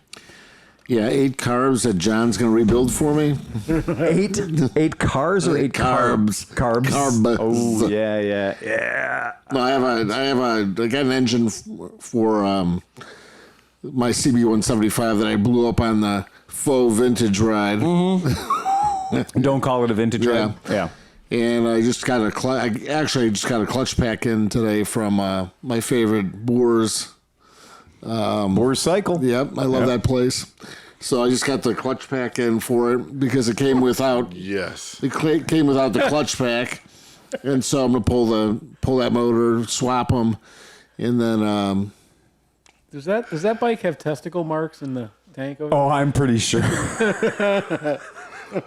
So what we have presented for your approval is one of these motorcycles, 2017 Honda CB1100s that we're all so fond of, and like we said, it was a great motorcycle. It just didn't come with any sort of enthusiasm whatsoever. No complaint, great bike. That motorcycle's great to ride. It is great. But it's like Bill Cosby had a skit about how he drove his dad's car and he would rev it up and it would go dinga dinga. And then Fat Albert had the airplane engine, but he had his dad's car when he revved it, it would go winga winga. Dinga dinga winga winga. This gas tank on this is, all I can say is, this motorcycle is so crashed.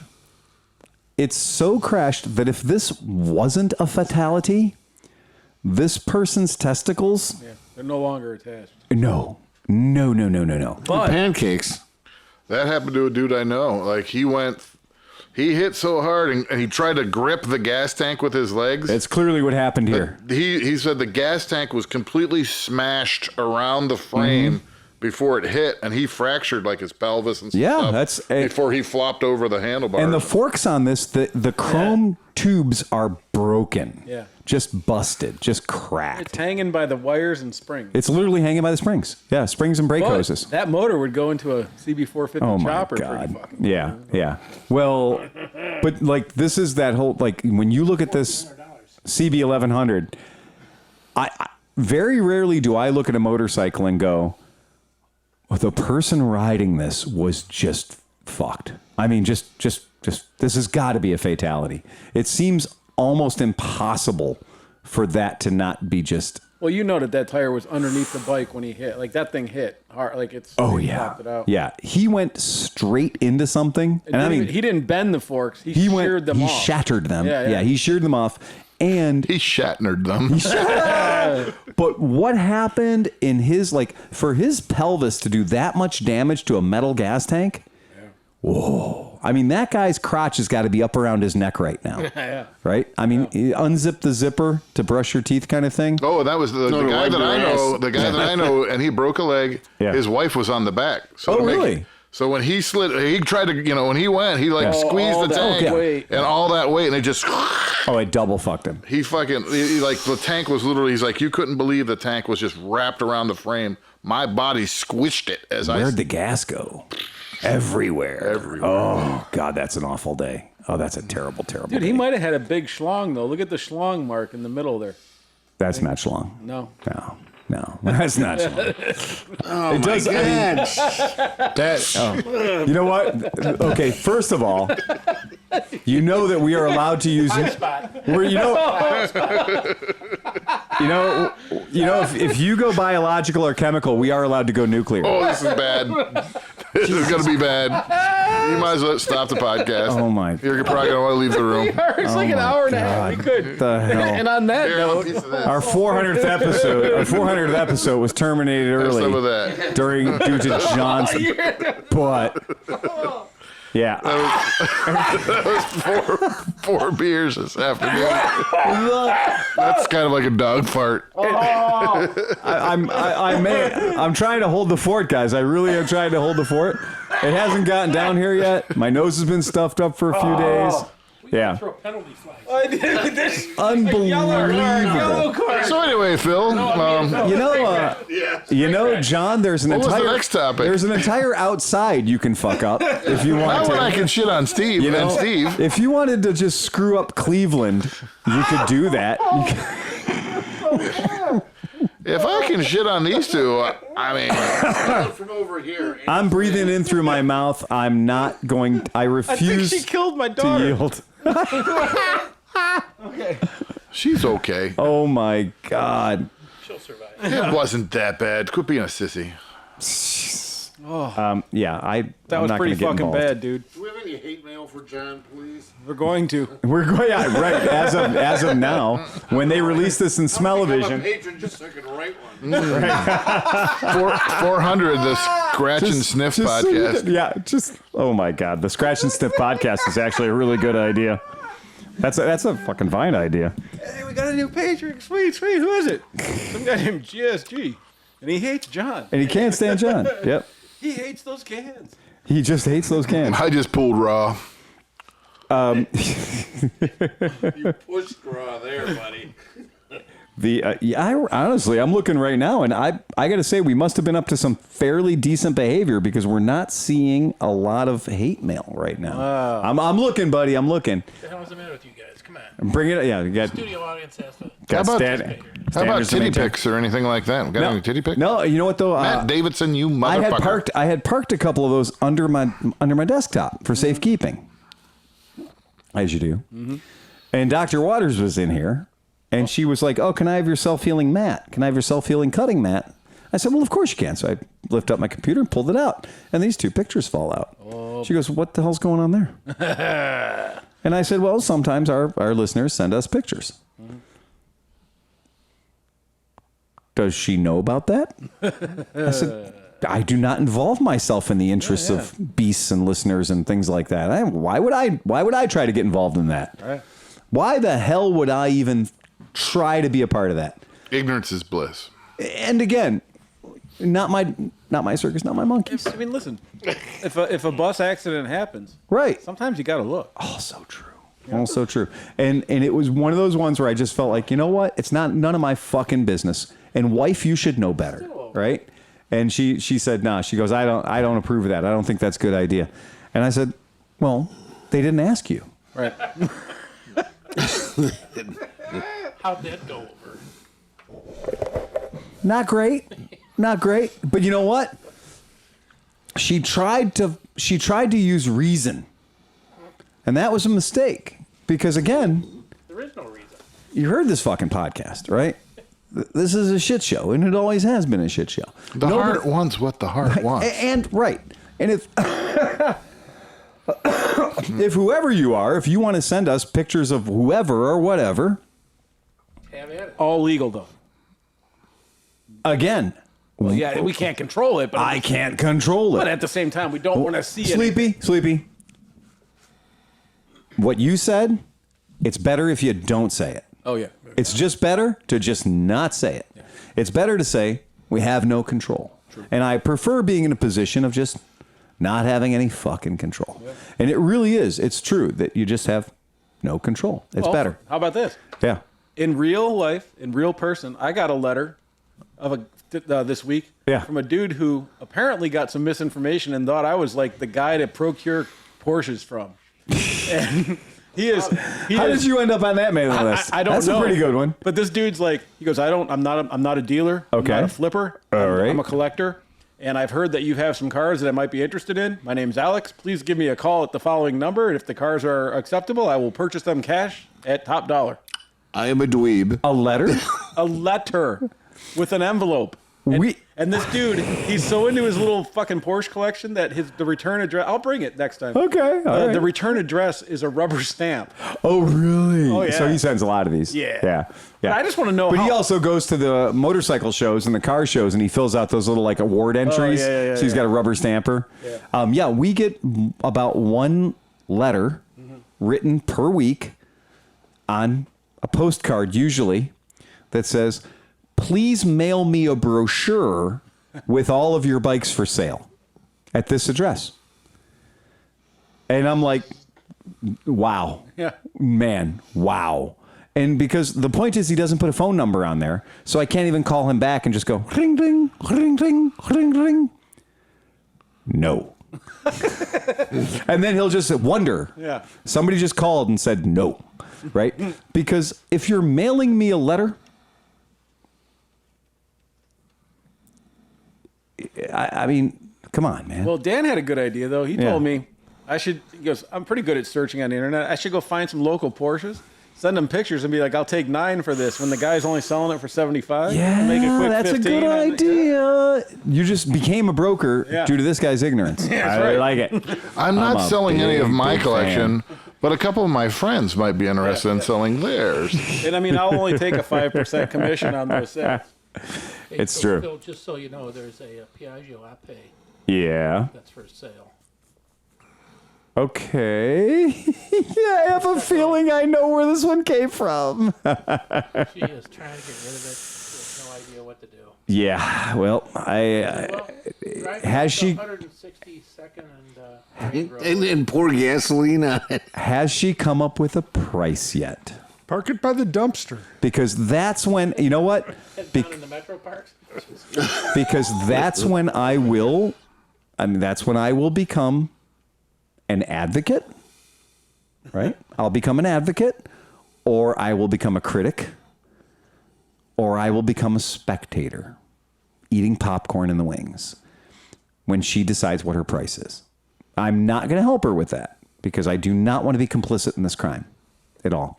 In fact, I feel like I've got the only way out of this situation I possibly could have, and that is we returned it in a running functional condition with a video that proves such, including a video that is an instructional video on how to run the motherfucker. So, ta-da, as we say in the industry. But I am not, this is, Uncle Stumpy's All Badger Petting Zoo. We have no desire to have your fucking Ape at all. I mean, no. Uncle Stumpy.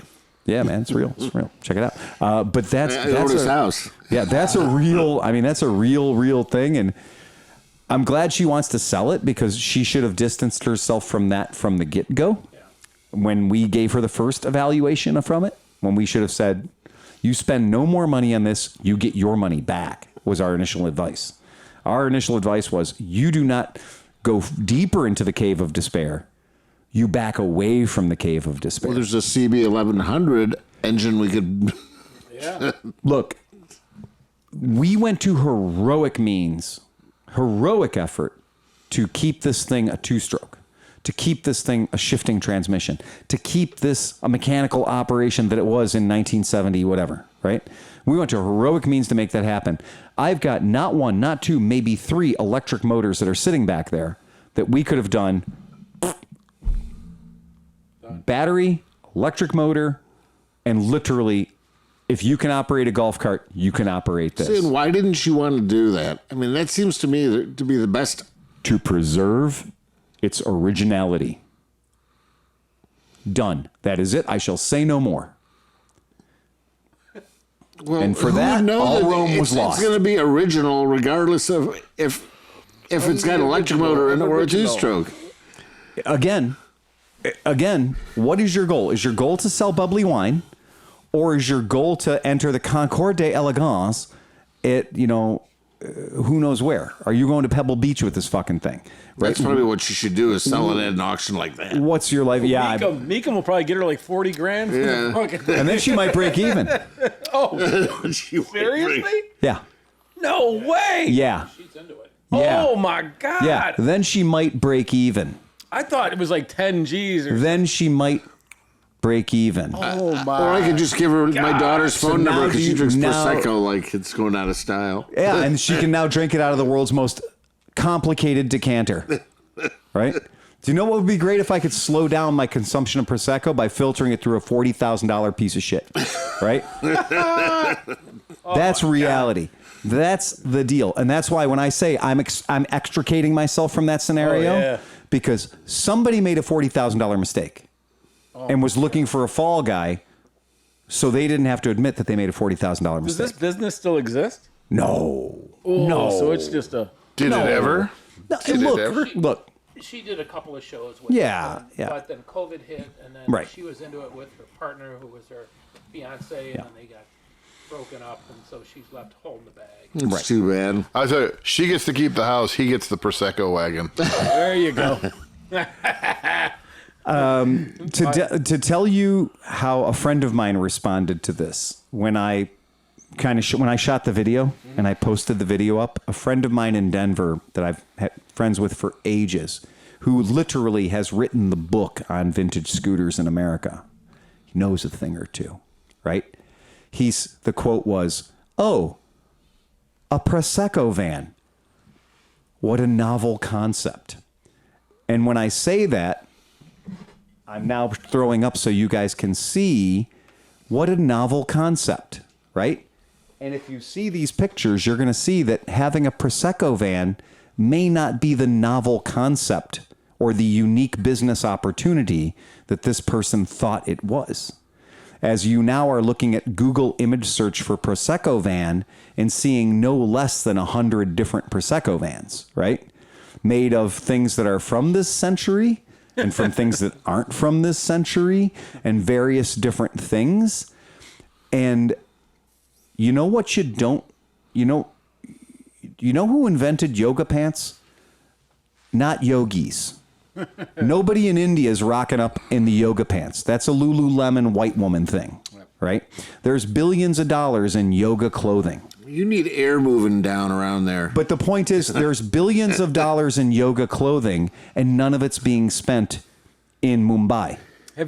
Right? Can we all agree with that? Yeah. Okay. So there might be hundreds of millions of dollars being spent on Prosecco and Prosecco vans. It's all here. I bet there's no Prosecco insights. Do you know what I can tell you is behind every Prosecco van? There's a woman with a dream. Okay? And an empty wallet. Yes. And a facilitator, right, of that. When you see these Prosecco vans, what do you see standing behind the counter at the Prosecco van? Every single time. I'm not suggesting that this is, turned into a predatory thing where Luigi over in Europe says, "Hey, I got an idea. See your ratted out Ape 50 that's worth $38? If we ship that to a white woman in North America, we got 10, 20, 30, 40 grand. And if we weld it and fix it here, where the labor's super cheap, by a bunch of Polish immigrants who don't care if lines are straight, and if they use 8-gauge steel to make the body of it so it weighs 7,000 pounds, right? What are you seeing a trend? Every one of these pictures that I click on, who's standing next to the Prosecco van? She is. She is, right? She is. They all have a dream, right? They all have a dream. And that dream... They all have flowers. They all have a vagina, right? Wait, is that the queen? No, it's a queen. Oh, wait. Queen. Right? But so my point is this. If this isn't Mary Kay, I don't know what is, right? If this isn't Mary Kay for the trendy set. If you look at this business model, the one thing that all these business models have in common is a vehicle that in its home country is worth fucking squatoosh. So Prosecco is like fake champagne, right? Yeah. It's just bubbly wine, man. It's bubbly wine. And you got a gas cylinder in the back and you got a couple of taps. I got That's a soda what it is. stream. I can make bubbly wine. Of course you could. But the important thing about this is it's all about, packaging, right? That's the best Prosecco I've ever had. That's what they live and die for, right? And they also live and die for, yes, I'll do your wedding with my Prosecco van and it'll be awesome and I'll charge you $10,000. But that's not how that works. And, you know, I hate to say it, but John drank $10,000 at the wedding. if you guys haven't picked up on a trend for each and every one of these pictures I've clicked on, right? If you're not picking up on that trend, right? Even if you look at this old Renault, right? Super cool. But just the same, yeah. Well, what if you redo the paint job and make it an IPA van? Exactly. Right. That's exactly right. Get some big dudes standing out. Yeah, right. And It'd have to be like whittled or If something. it's not from Tom Raper, I want nothing to do with it. The IPA Power Wagon. Dude, that's kind of cool, though. So it's all the IPA Ram Power Wagon. yeah. I love fucking Power Wagons, dude. if Crawler gear. when we were at the one motorcycle show, what was the one? Guns and Chicken and Waffles. Yeah. Yeah. Right? They didn't have to market. Well, what is it? Was it Yeah, the one Guns, food show- Chickens, and Waffles? Yeah, it was crazy. Or black powder or gunpowder. Gunpowder and Waffles or something? Yeah, Yeah, I right. forget. Yeah, it was. Yeah, but anyway, I always thought scooters, hooters, computers, and shooters would have been a great store. I think it was Gunpowder Chicken and Waffles or something like that. I did actually try to stop by the airport Crazy Horse on the way home. Oh, you did? Was it closed? Yeah. I pulled on the handle. It's supposed to be open. That wasn't the handle, John. Speaking of Hooters. The lever. Yeah. There is. I think that was. Yeah. I think it was more of a doorknob. But I mean, there are food trucks that lean heavy into that, right? Yeah. This is hilarious. I typed in Gunpowder Chicken and Waffles, and you know what came up? Hatfield's Good Grub down the street. Yes, for the most extremely overtly masculine eating experience. It You is. ain't serving that shit out of a fucking Italian three-wheeler. No way. You're serving that out of what? A big old giant Ford step van. Oh, right. That's what they do. Yeah, I mean, that's just I like their food too. well, yeah. But the point is, yes, if you have a Prosecco Ape, if you have a Prosecco three-wheeler, the only person you're ever going to sell it to is I think an ambulance with organ meat would be good. an ambulance with organ meat. How about it was just an ambulance and just had It sells roadkill? offal. Right. It's just awful. Just awful. But yeah, the only person she's going to sell that to is herself one step removed. The next victim, right? Because nobody else is going to walk into that and be like, yeah, that's a business plan. My wife's going to come home and be like, I bought a Prosecco I had a truck. patient come in, said she's got a 3-wheel Prosecco vehicle. Did any of you guys see she that? would- she You mentioned wouldn't do that. Lululemon, right? Mm-hmm. There's a documentary about that, about how fucked it was, and it was like a giant Ponzi scheme, and it was nuts. Really? Yeah. Really? You Kinda mean like this. stretchy lycra fabric that costs nothing to white women for $70 for a pair of fucking, banana hammock, weasel squeezer thing? Yeah. Not shocking. But it's the print. The point being, again, right? Right. Yeah. And so is And have you heard of Vera Bradley? And have you heard of... And so is manscaping, $90 for a Chinese $6 razor, and all these things that people I hate want. manscaping. You've been consistent with that. I give you that. I used mine today, getting ready for my trip. Yeah, absolutely. But Seems like I haven't shaved my balls since 1972. Never. never. If he sneezes and catches it, looks like a party favor down there. I need a chainsaw. A very small woolly mammoth just got excited. Hedge trimmer. It looks like the beginning of a mushroom in a patch of fucking leaves. Time lapse. Yeah. The time lapse photos. He's probably got dreads. Oh my. I think I dropped a French fry down there today. You wanna eat? It's never coming back, folks. That's it. Never. 400th episode. You thought it was going to be something majestic and cool and awesome.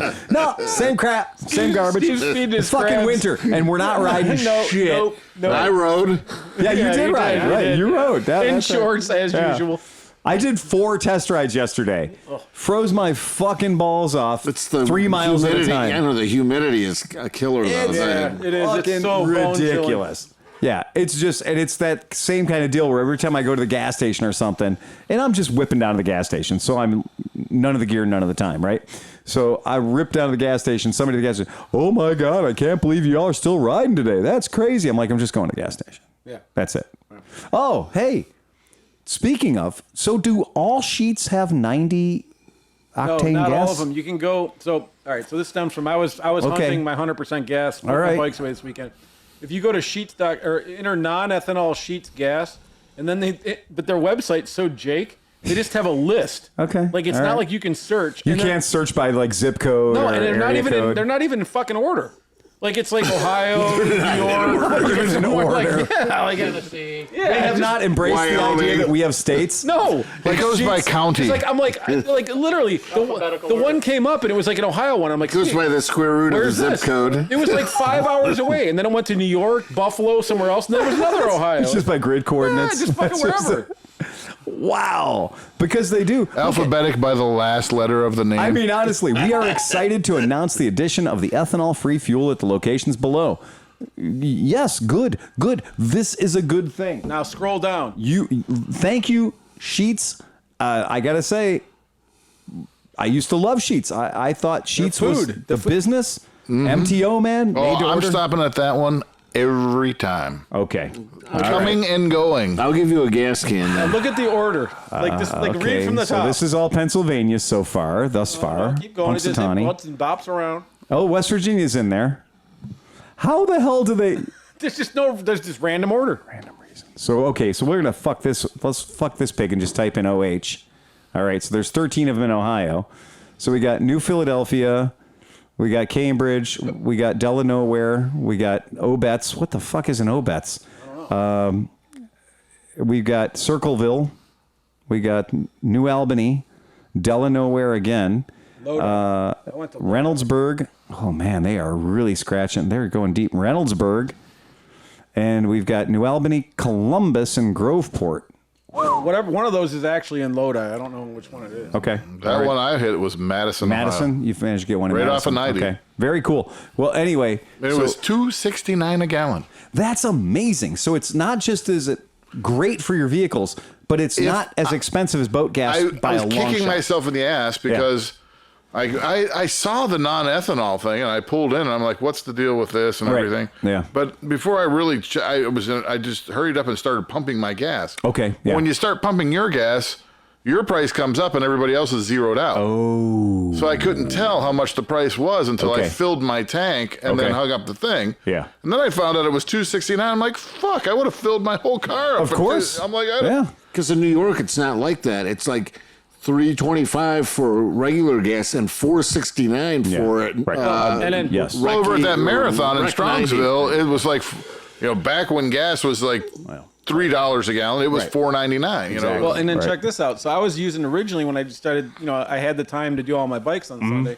I was like, this should take me an hour to get gas. Sure. Right. So I pulled up the thing that we promoted before, the gas.org. Pure gas. Puregas.org. Yeah, absolutely. So the first 5 places it sent me to on my 57-mile round trip of getting no gas, every one, they did have non-ethanol fuel. Right. It was a 5-gallon, $79 racing fuel at 105 octane. Cans. Yeah, Cam 2. Yeah. And so, unfortunately, it doesn't tell you that. I mean, it kind of does. They don't have a pump. Yeah, they don't have a pump, and it's not, and they don't update it regularly because the sheets was not even on there, and whoever, I think it was Kevin from our I know Chardon chain. Oil has it, and that one you said Madison, like what is it, 528? It was Or 534. What route was it? But this It's one right is off of also, 90. and I will give you that puregas.org is also no fucking treat, because when you type on that for your particular state, and it does on the board over at Pure Gas. it does it in probably the worst way That's possible. impure is gas. It lists it by Foul burning gas. it lists it by alphabetical, which is a kind of a stupid way to do it, because look, if you're looking in Cleveland, that unbranded is at the marina, and that is boat gas at the 55th Street Marina. The yacht club is unbranded, that is boat gas at the marina. But you're right. There are listings that I have checked out where you're right. It is Cam 2. It is race gas and 5-gallon cans only, etc. So yeah, that's a bullshit move, right? Yeah, because I got excited. There was one 5 miles from my house, and I got there. Yeah. It was a Sunoco. Yeah. Big old Sunoco race gas can. Yeah. The best $79. The best closest non-boat place is Marathon and Strongsville. They have a separate pump over here. Yep. You go over to that pump and it's non-ethanol, but I don't know what the price is today. Right. So there's It was another $4.99 place when I did it. maybe a mile from there called Cuyahoga Landmark. Yeah, Landmark's got They it have too, a yeah. separate pump also off on the side, and it's set up for like the lawn guys to pull in to buy gas for all their stuff, so they're not taking up the main pump. Yeah, when you click on it, so you're on pure-gas.org, you're on there, you're going to click on where it says, that Strongsville Marathon, Cuyahoga Landmark. It's going to tell you it's 89 octane is what they're selling you. It was 90 when I was It's going to give you a GPS. And then you can go like the next one, Strongsville Marathon is 90 octane at Strongsville Marathon. Yeah. And then it'll tell you the dollar amount. So there's a listing here of most recent pricing for people who have recently bought the gas. But the last time anybody updated it was in the year of our Lord 2020 when it was $3.95 a gallon. Okay. And they call it, and it'll even tell you it's at pump number 14. And that's what I like about this puregas.com is it literally tells you what the pump is. So you don't go in there thinking, it's going to be at every pump. Well, that's a good thing. If you don't see a pump number, Exactly. then you know it's cans. This is exactly I don't it. know. I mean, I don't think the app matches the website perfectly because I have it on my phone. Right. And it told me that the thing that he just looked up, he just pulled it up and it said Spencer something, whatever. Right. And I got there, and it says 95 octane. I was like, well, whatever, I'll deal with it. Right. But I got there, it was only 107 octane at like $90 a fucking barrel. That's when you are looking at these things, keep a special eye on that middle column where it does give you the octane rating because Paynesville has a Chardon oil there, right? And so on Jackson Street, which happens to be pretty easy to get to. On Jackson Street, they've got a Chardon oil. It's got a 90 pump and it's got a 110 pump. Okay, so the 110 pump is simply there for a quarter mile, yeehaw. Yeah, and that's the other thing. If you think race gas is going to make your bike go better, it's not. It don't. Just don't. It probably won't even run half. Right. 90 is the perfect octane. Smells fantastic. It does smell good. But this is a great example when they were like, okay, the Cam 2 is $11.99 a gallon. Okay, That's insane. Right, but this particular place has 2 pumps. They're not selling to you out of cans; they're selling it out of pumps. Both pumps are purple, et cetera, et cetera. So you got Cam 2 and you got 90 octane. All right. So that particular shop does happen to have 2 pumps working. So that's great. Super cool. Right. But yeah, you're going to pay $12 a gallon. So ouch. If you want that 110 octane, I do like that. I like that. I'm taking every can that I can on the way up. I'm going to fill them all up, including my car. Yep. Then all the boat cans and bullshit that's at Kanye, I'm bringing them back, all back and through. Filling them up, coming back the other absolutely. We need to find I started a supplier. looking up. I looked up there was like a 35-gallon plastic gas can. I'm like, that could just sit right in the back, or I could put it on my trailer and get 35 gallons. And I'm like, well, 35 gallons, let's just round it up to 10 pounds a gallon. It'd be 350 pounds. I could maybe slide that up or something, fill it, and then, I don't know. 6.4 pounds If per you gallon. do want to be, That's if you want to be a real gasoline. special citizen, you can buy the Flow and Go. So the Flow and Go is going to be expensive, too expensive, not enough volume. It's got wheels on it. They sell them in various different levels of how much, How does Harbor Freight not have one of these? I have a 125-gallon tank. I just need to get it. You have I a need to get a guy to come and 250-gallon fill it tank. up. Is it 250? 250. Well, then I just fill it up. I don't give a shit. I mean, I spend the money. If it and wasn't fill it so up. illegal, I would put it on my flatbed trailer and drive it up to fucking. I do. But it's extremely illegal to do I it. don't Well, want they'd to. have to know that you have gas in there. I mean, you could just, It could be big sign, water. If you got away from the gas station, if you fill it, well, first of all, the gas station, it's going to shut off at 100. Yeah, it's not going always. to let you take 250 No, if you take gallons it at in, once. if you go into the station itself and give them your card, it won't shut off. Really? Right, Okay, yeah. go in there. Hey, I'm filling up my boats and a tanker. Yeah. I'm filling up my tanker. I bet you could though. Like all these people that have those boats that are laying in their yard. But you know give what? me that boat. But we put could disguise the in the tank. boat. We just have the tank and put a tarp over it. Yeah. So you don't really realize what's underneath there. Gyros. Or put some pallets and lean it all up against it and strap it down. And then just be like, glug, glug, glug, glug, glug, glug, glug, glug, glug, I'm glug. absolutely An certain. hour later, you're like, holy shit. Okay, well, that'll be $652. I'm absolutely certain that there is a farmer listening to this podcast right now who is just like, you guys are so dumb. You call Universal Oil, and they come with their truck, and they fill up your tank. Exactly. Because, yeah. I found a place. There's a place right by the plant. I called the place. They'll come and do it. Right. But they do charge a delivery fee and stuff like that. So I don't know. I mean, diesel's crazy right now, guys. The other thing, though, that was kind of also cool about that was it actually was like a boutique for fuel. So the first pump and the last pump had the red, had diesel and Rec 90. Yeah. Then pumps in the middle, they actually had full-blown flex fuel, which was like 45 to 50% ethanol. Or 45% diesel. They had a flex fuel pump. And then they had unleaded 88, which was up to 15. So that's up to 15. Up to 15. Yeah. So they had like all the fun fuels.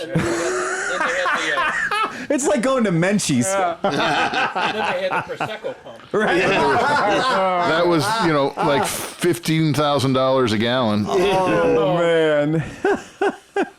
Oh, yeah. Yeah, I mean, I am a diesel... I'm a Japanese diesel vehicle enthusiast. In the back of my house right now, I have 4, almost 5 Japanese turbo diesel vehicles. Yep. And it's become extremely hard to drive them. I know, it's a shame. Yeah, Rec 90 was $2.69, but it was like... $5.59 a gallon, yeah. That's right. $5.59 a gallon for me to put it in a minivan with a turbo that, granted, it gets 35 plus miles per gallon. Yay! Except for the fuel to feed it costs $5.50 a gallon. Boo! Yeah, it's really fucking tough, man. Yeah, but I do know that, if you've got a 500-gallon tank behind your house, you could probably get that off-road diesel. They changed the rules. You have to fill out all this paperwork. But I'm sure you do. But who's going to dip your tank? Who's going to dip a domestic vehicle's tank? First, they have to find out where it is. No, I mean dipping your tank on the road. They're not going to dip some guy driving a Japanese van down the road. They're not. The state patrols are going to pull you over and dip it. And first, you've got to detect that it's a diesel because it looks like every other gasoline-powered Previa that's ever been built. You're not rolling coal. I'm not rolling coal. Exactly. Right. Yeah. Got the whistle set up.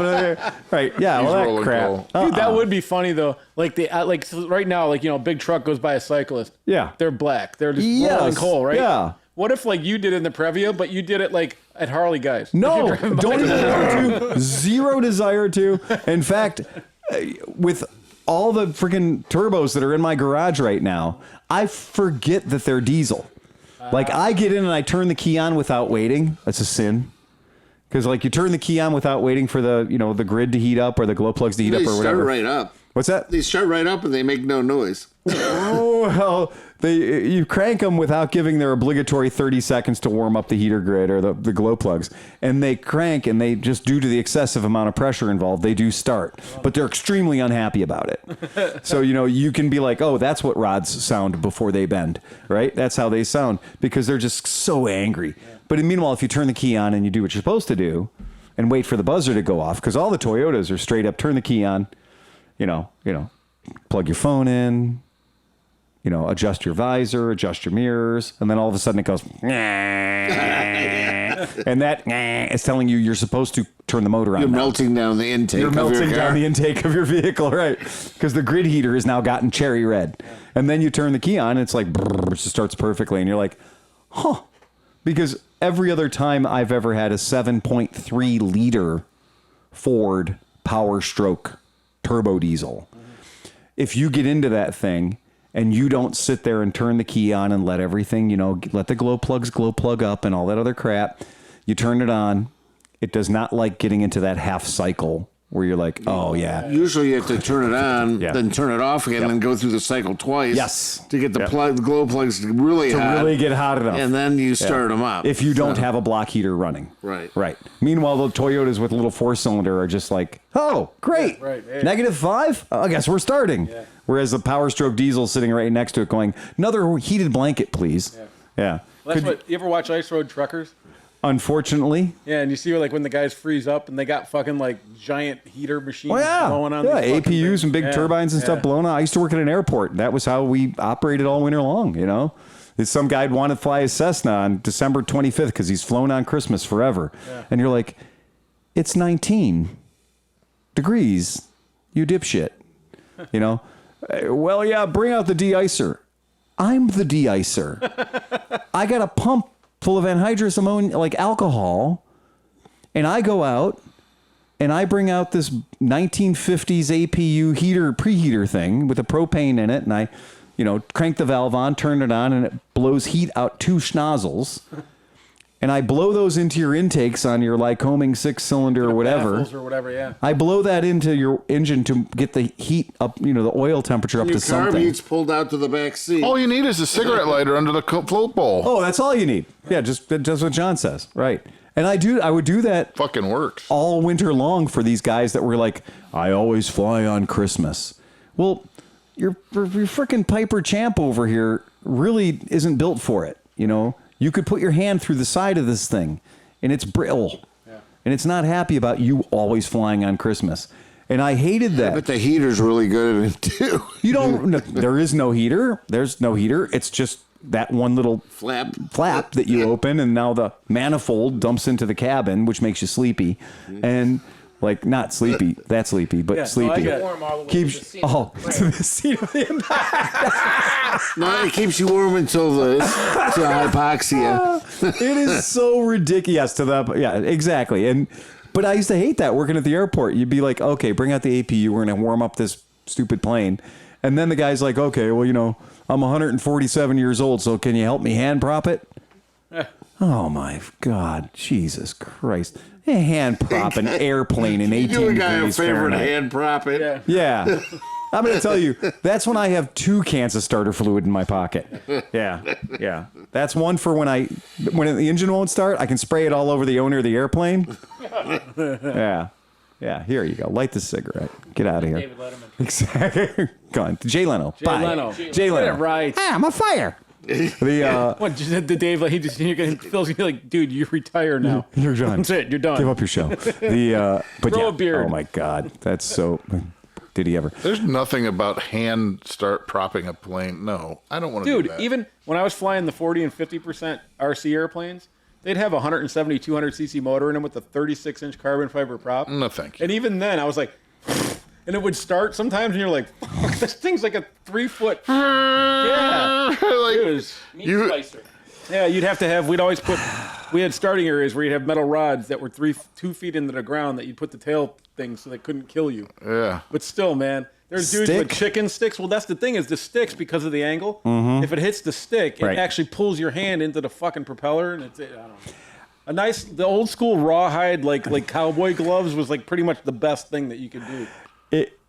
There is a technique, and I'm going to assure you, there are cowboys out there that insist, and I mean 100% insist, on the rope.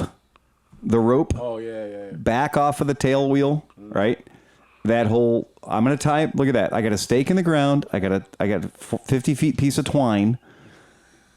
This motorcycle has 1 extra horsepower. It has 1 horsepower more than it needs to fly, right? That's how much horsepower it has. Plus 1. Oh, Super Cub? Any of them. All of them. The Aeronica, all of them. They're just ridiculous. And all these things. And working at that stupid low-budget airport, because it wasn't a good airport. It was the cheapest airport. Lost Nation. It was called Lost Nation. That tells you everything you need to know about that airport. And it was just... The phrase "old man without his shit together" was like, we had a whole special radio just for that. How long did you work there? I worked there on and off for like 3 years.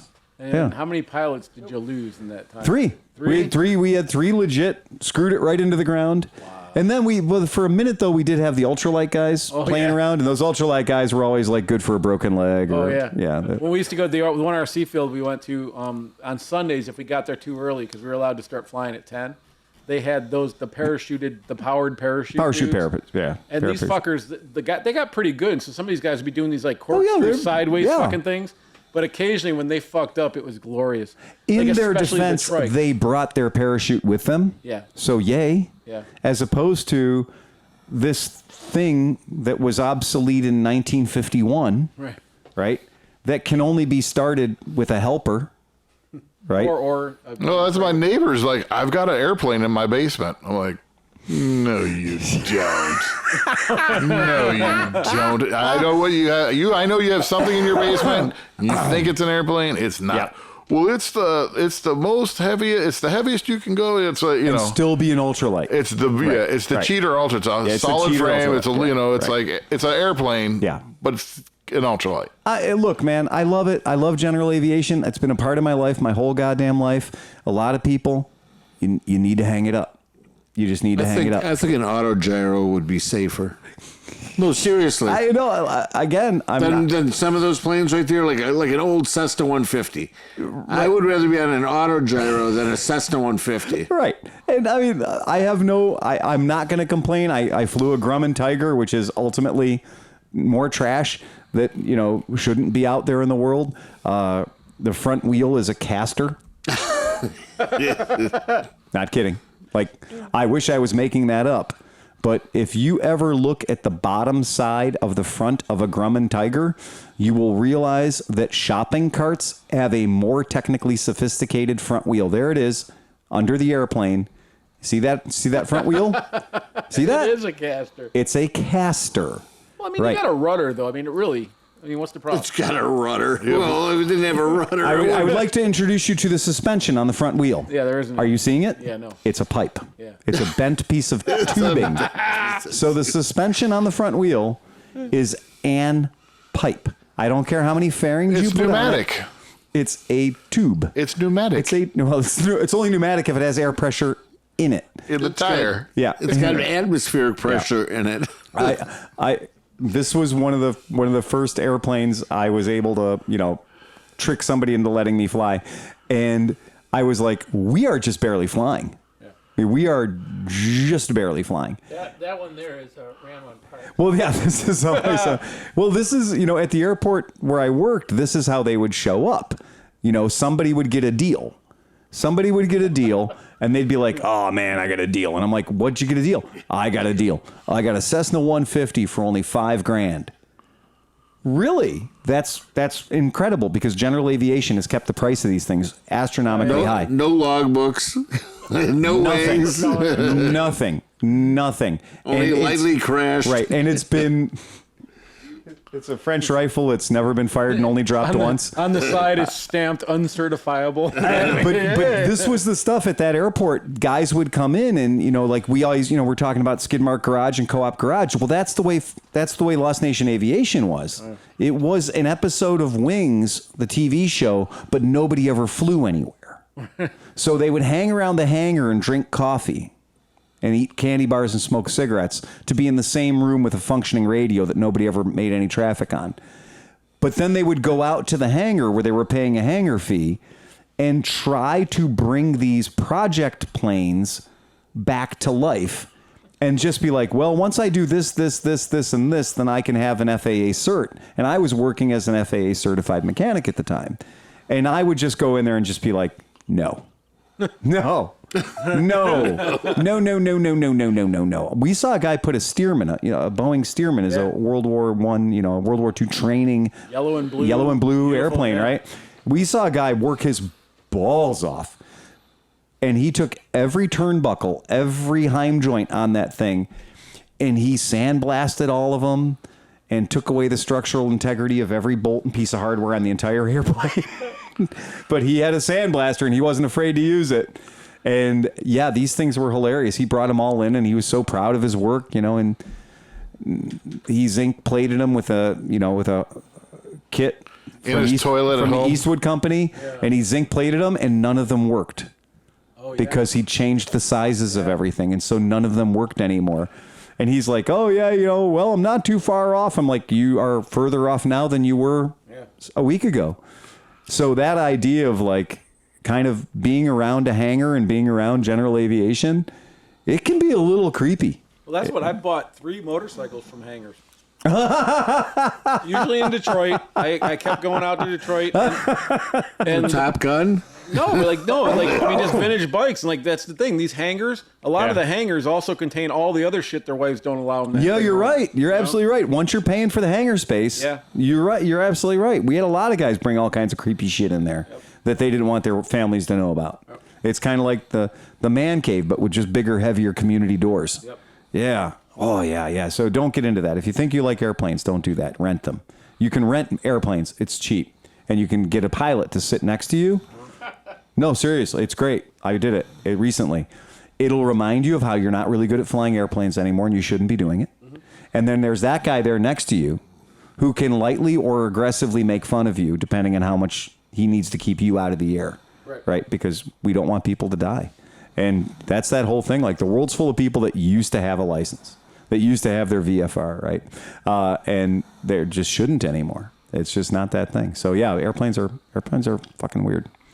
Doesn't mean I'm not. I mean, I'm going to go out of my way to be, landing in a seaplane here in a couple of weeks, and going to be doing a doors off helicopter trip and all kinds of dumb shit. Somebody else flying the thing that knows what they're doing. Fuck yeah, man. Yeah, bring it on. Yeah, cool. Do you want to go there? I do. Mm-hmm. Yeah. Oh, I've never been down in there. Do you think we should go? Oh yeah. Yeah. I totally agree. Sure. You can land. I have confidence in you, right? As John says.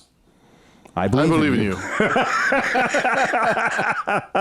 That's it. Yeah, that's cool. Yeah, I believe that plane can go down there. I believe in the person's abilities. I have flown in airplanes that were slower than helicopters, depending on which way the wind was blowing. Oh yeah. And I have been in airplanes that I am almost positively certain I was going backwards. When I worked for RC Groups, the owner of the company he bought Eric Beard's Yak 54, the real Yak 54. Yak, right. And he had it serviced, and so I got to go fly. I have pictures. I'll show you guys. Everything's crazy. And so we went and did aerobatics. So we went up, we did aerobatics, and he let me fly it for a little bit. I didn't know he was behind me, and he had his hands around the stick, so I couldn't do too much. You can't, right? Yeah. But I'll tell you this: a half inch forward, and that fucking thing dived, and we did a half inch to the left. Yeah. And we did a roll. I mean, it's fucking crazy. Yes. But I also was the last time that plane ever flew. So we did a loop, we did a roll, we flew upside down. He did a snap roll, and I think one other maneuver. And I pretty much had it at that point. Like, I was holding in the barf. I didn't get sick. But I was green. Like, you know what I mean? Like, I did not feel good. And then as we're going back, as I'm sitting there sweating, like, just, like that, like the nausea is coming up on you and you're sweating and I'm in this fucking Russian airplane in the front seat. And then it just it just encapsulated the whole cockpit with smoke. So now I'm nauseous and I'm breathing fucking burnt smoke and I'm like, fuck. And so we're at about 3,000 feet. Smoking is good. Russian airplane. Yeah. Smoke is evidence of combustion. So we're going back. Well, we were on our way back from the box because you have to go do aerobatics away from the airport. They designate the box. There's a reason for that. Yeah, of course. So now we're flying back because bodies attract more bodies. Right. They put pillows on the ground right there. But so we're at 3,000 feet, and he wanted to be cool and do this thing. Yeah. We're like, because it has a featherable prop. Yeah, right. So he flattens it, and not flattens it. He pulls it all the way and cuts the throttle so that we can dive and use the airspeed, and the prop's not holding us back. And then he flares the prop at about 200, 300 feet for your landing approach, right? So when he does that, the motor goes and shakes a whole lot, and then there's a lot more smoke. And the tower calls in, and they're like, his name was Jim. I think they called the N number, like N whatever, blah, blah. They were like, please go around. You're a little over the thing. He's like, negative. We're going to land right now. This is it. Yeah. Yeah, this has become my final approach. Yeah. And so we landed, and as we're taxiing, there's just smoke fucking pouring. The engine sounds like a bag of fucking parts. And this, granted, the thing was just rebuilt 2 weeks before this, and it took them 2 years because they had to get parts off of shelves in Russia. Yeah, right? Yeah. So they land, and what had happened is, whoever the mechanic was, there's an air filter box that goes over the supercharger because there's a supercharged, I think, 9-cylinder motor, and it spins counterclockwise, which is weird too. But anyways, they put the bolt in the wrong way, so it has a catch. And if you put it in the one way, if the bolt should loosen up, the catch would catch. It will catch the bolt. The thing, and Absolutely. It won't fall in. Right. Well, they fucking put it in backwards, so that bolt, when it fell off, shot all the way through the supercharger and through about 3 of the pistons before it fucking exited the airplane. Well, there you go. And so that was the last time it flew. But anyways, it was cool. 6 left. It was expensive. Yeah. It was super expensive. Well, he never flew it again. He bought extra 300L. So that was his next purchase. I did want, for the sake of motorcycles. Well, remember that motorcycle podcast? We used to do those for the 399. Yeah, 399 podcast. I'm going to make a very blanket statement about the KLR 650 that I think just needs to happen. Just needs to happen. There are a lot of motor scooters. There seems to be a trend right now of very big, very powerful, feature-rich motor scooters that nobody is going to buy. Because we all have an idea about what a fair price would be for a motor scooter. Right. And $10,000 is about $6,000 too high. Unless it's the AK 550. Still, though, are you going to part with 10,000 simoleons for a 550cc motor scooter? Tough beat, right? Yeah, tough beat. What I think is hilarious is they keep dropping the price on this certain motorcycle. And so this is now $1,000 less than a Vespa 300. No way. Yes. And what a value. What a value that is. $1,000. That is. Guys, this is $1,000 less money than a Vespa 300 base model. Base model for base model, KLR 650 to Vespa GTS 300. It is $1,000 lower. Even if you get the ABS. That's crazy. It's crazy. That's got to be one of the best values in motorcycles. It's got to be one of the best values in motorcycles right now. How much is it? It is $6,899. $6,008, and it has fuel injection. They fixed. Look, I would be very proud to bring up a picture of the DR650. You know what I was? It had bold new colors this year. You know what I was looking at? I was like, it did. I swear to God that was the. I was kind of into the, I was looking at snowmobile shit and everything, and then and then there was a timber sled. And I'm like, have you ever seen a KLR 650 timber sled? I mean, like, wouldn't that be a timber bike? Where you put the track and the ski on? I think it needs the high. I'm like, wouldn't that be the perfect bike for it? Though I mean, lots of horsepower. I mean, a big motor. I think it needs more suspension. I think it needs more top end. I don't know. Yeah, I don't know. I'm surprised that you. I did. Yeah, that's a good. I mean, $68.99 KLR 650. Wait. $69.99 DR650S. It's $100 more, and it has ein carburetor. And it hasn't changed in 30. What? How many years? Well, and I will have to say, Steve, your bold new graphics, sir. Yeah. Are terrible. Yeah, they're gray and black. They're terrible. This is a terrible color choice for this motorcycle. It's basically saying, I would like you to run over me with your car because you can't see me. Well, also, obviously it's been like this for 30 years, but why did Suzuki say, you know what? The exhaust pipe should be as long as the rear fender. Oh, yeah. Stick out. There's a rule, right? There's a rule that says the exhaust pipe has to be as long as physically possible. Yeah, on this bike. Yeah, because they know you're going to cut it off anyway. But when you compare, and we always compare the DR650 to the KLR, there's a reason for that. This DR has not received one molecule of attention from the styling department. Or the engineering department. Or any department for that matter. Dude, they're on like the 9th set of dies for that bike. You can buy the KLR for $100 less. It's just $700 now. It looks great. It looks fantastic. I really do like it. It's a really, really cool bike. Would you get green or orange?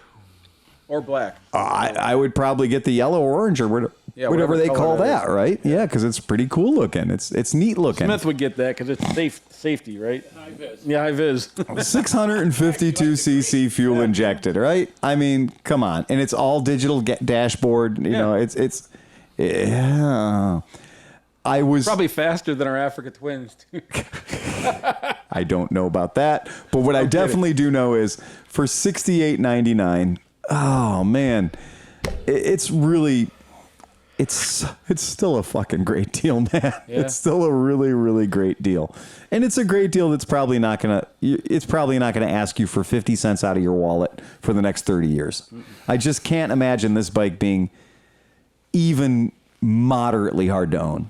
You know, it's not gonna have its hand in your pocket. And if you want to spend, and if you really, really want to spend the extra $300, you can get ABS. Wow. You know, for putting the ABS on it. So it is just crazy. And I think my KLR is going to go up to Conneaut and live there. Yeah, it's going to be your Conneaut bike? Yeah, why not? Yep. I mean, there's lots of, dirt roads and stuff around that area and stuff. Yeah. And I love that Kawasaki does the complete, let's call it an adventure, and they sell you the adventure bike for $78.99. So for $78.99, which is, you're $78.99, so you're exactly $1,000 over MSRP, and that gives you everything. That gives you the ABS, the side cases, the fog lamps, the frame sliders, all that shit. Crash bars. Yeah, it gives you it all for $1,000. Not desert. What is that? Cypher Camo Gray. Yeah. Cypher Camo Gray. Another one. Please hit me with your car. It's attractive, but not easy to see. And you know what'd be awesome though? Yeah. Cops show up and you're like, look, I couldn't see him. Gone. Just gone. Camo. Just gone. Street camo. Urban I don't want to camo. push any harder. Urban camo. So that's... I don't want to push it. Yeah. John's pushing the turd, man. I don't think he's got farts not anymore. great. But I did want to say that unsuspecting over there. There are very few epic deals in motorcycles right now. Pretty good. And I just said, oh God, man. But Okay, so tell me more. Then you could buy Dan's bike for $1,200 more. Or whatever. Is that what that is? Isn't yours $9,900 or $9,000? 95. 95. Right. Yeah. So that mean, come on, like the Triumph's so much nicer than the KLR. Well, yeah, absolutely. So I mean, that might be Dan's bike may be one of the better deals because you're getting a hell of a lot more bike for $1,000 more. Sure.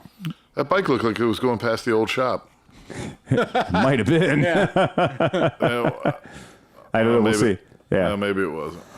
But so is that what that is, Dan? What's that? What's the MSRP? $94.95. That's quite a bit more. So you're going from under $7,000 to over $9,500. So that's $2,500 difference. Once again, you're wrong. Okay. Right, $2,500 difference. the first time. $2,500 is a fairly decent amount of money. Yeah. I mean, don't get me wrong. Ridden Dan's bike, it's fucking epic. It's really good great. bike. Yeah, it's really great. They got that thing under 10 grand. Giddy up, Yeah, it's gonna give you a hell of a lot of enjoyment for under 10 grand, and it's got all the good numbers, guaranteed. Really, really cool. 10,000 mile service? You don't have to change oil for 10,000 miles? Wow.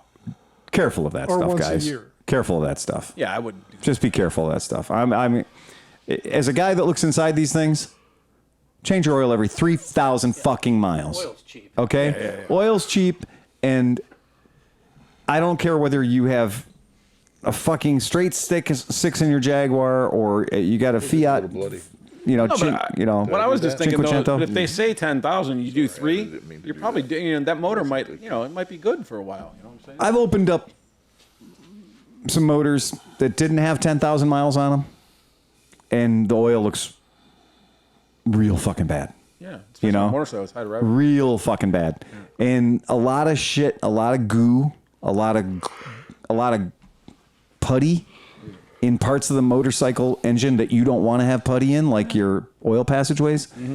And I had motorcycles that came in with under 10,000 miles on them. And I looked at that thing and went, I don't think this oil's been changed after the break-in oil. I think this might be oil change number 2, right? Or it might be the break-in oil. And I couldn't find the oil transfer ports in the motor with a metal probe because they were just waxed over. So I got to say, I don't care if the motorcycle company is the hand of God motorcycle company. I'm changing my oil before 10,000 miles. And also in my Toyota, they said I could change my oil every 6,000. No. 3. If my Ford, they said I could change my oil every 6,000. Nope. Yep. No. Why? Because the YouTube is full of guys that take motors apart for a living who love taking apart here's the 6.2. We're taking it apart. Well, look at what it looks like inside. Well, why does it look like that? Deferred maintenance, right? Because somebody said, yeah, the owner's manual in our stupid Fiat said we should change the oil every 6,000 miles when the light comes on. Bullshit. The change engine light. The change engine light comes on. Yeah, I got to say, Chris's point of oil's cheap is real fucking accurate. And if you want to be the guy that's holding the keys to that thing when it needs a motor at 100,000 miles. Yeah, you spent, 14 Oh my God. oil. Yeah, right? I mean, think about it. Even if you're saying I'm paying full market value $39 for a Take 5 oil change, with a Super Tech filter or something, it's better. It's just fucking worth it. And I see the oil that comes out of these bikes and it's frightening. Most of the time we do an oil change here at the shop, we're taking chocolate milk out of these bikes. Chocolate milk. That's a lot of water. So my 2004 Toyota Camry. Yeah. That I religiously change oil every 3,000 miles. Right. Yeah. At the dealer. Yeah. 240,000 miles. Right. And right. Run like a top. Yep. No major issues. Yeah. And so you take care of stuff, and it'll take care of you. The oil thing is a big deal, and I know for people that are fetishists and enjoy the oil that comes with a purple hat or a red jacket or whatever, people that are into that, please get into it. Enjoy I started actually ordering my branded oil. Mm-hmm. Like I'm going to get Kawasaki oil for my Kawasaki's because it was like $26 a gallon. Yeah, exactly. And to get the AutoZone was like 22, 23, right. And I'm like. Yep. Might as well do it. Well, if you go on Amazon, and Amazon sells the kits where you get the filter, you get the filters and a washer and everything. There's a filter. I like people that come in. They're like, I want to do my own oil change. I'm like, okay, great. So we have books here. We're a shop, right? We have books, and we have things that say, okay, you're doing an oil change. You need these 3 O-rings, these 2 crush washers, this filter, and this oil. It's a kit. Like, Renee made it into a kit so you don't miss. And guys are like, yeah, I just need the filter and 3 quarts of oil. Okay, O-rings? No, they'll be all right. O-rings. No, it's okay.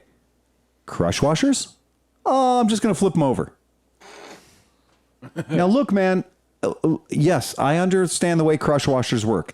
If you want to, you can get out your MAP gas, you can heat up your crush washer until it's shiny, and then dump it in the oil and quench it, and now you can use that crush washer again. And you save 18 cents. Yeah. Yeah, 18 cents. I buy them by I buy them by the 1,000, right? Of 8 millimeters, 12 millimeters, 14 millimeters. The O-rings, yeah, okay. Moto Guzzi for that 27 millimeter O-ring, Moto Guzzi charges $8 for that. I charge $1 for that. Okay, we have them here. The crush washers, yes, I know Aprilia charges $3 for that crush washer. We sell them for $1. Well, you don't need a new crush washer if you want to torque it down to like 95,000 foot-pounds and just strip out the threads. Before the threads come out. Yeah. because I think, and you're like, snap. It's getting looser. It's getting looser all of a sudden. I think I'll put more torque on it. Let me wrap some string around that. As tight as you can in a quarter of a turn. Right. And this is that. And believe me, guys, spend $1, put an O-ring in there. Spend $1, put another crush washer in there, because it's not just the not leaking oil on your floor. It's the taking the motherfucker out 3,000 miles from now. It's the getting it back apart again later. That's what you're paying for. You're paying for the ability to have the thing come apart later and not lose your drain plug. I'm a fan of the valves, like for cars. Like you screw the valve in and then you can just, you flip it up. Put a tap in it. Yeah, literally a tap. Yeah. You're putting a beer tap, a drain on the bottom of your vehicle to drain the oil out. That's fine. There's nothing wrong with that. Big handle on it, like. Well, they do. They make them. Yeah. I mean, that's what I put on my cars. I mean, seriously, you put them on. Yeah. They have there's like a little lever. You lift it up and then you turn it. It's a quarter turn valve. Yep. You lift up the lever. You turn it. You drain it. But I always screw a plug in it. Right. just because I'm paranoid. Yeah, these things are plentiful from multiple companies. Yeah, they're actually called easy valves. And we don't have to worry about stripping out your drain plug. Yeah. You put it in once, you put it into the proper torque, and you never have to worry about it again. That's how it works, just like that. Easy oil drain valve. See how the lever is? You have to lift that lever up to make it turn, so you can't just turn it. You can't accidentally let the oil out of your car with one of these things on it.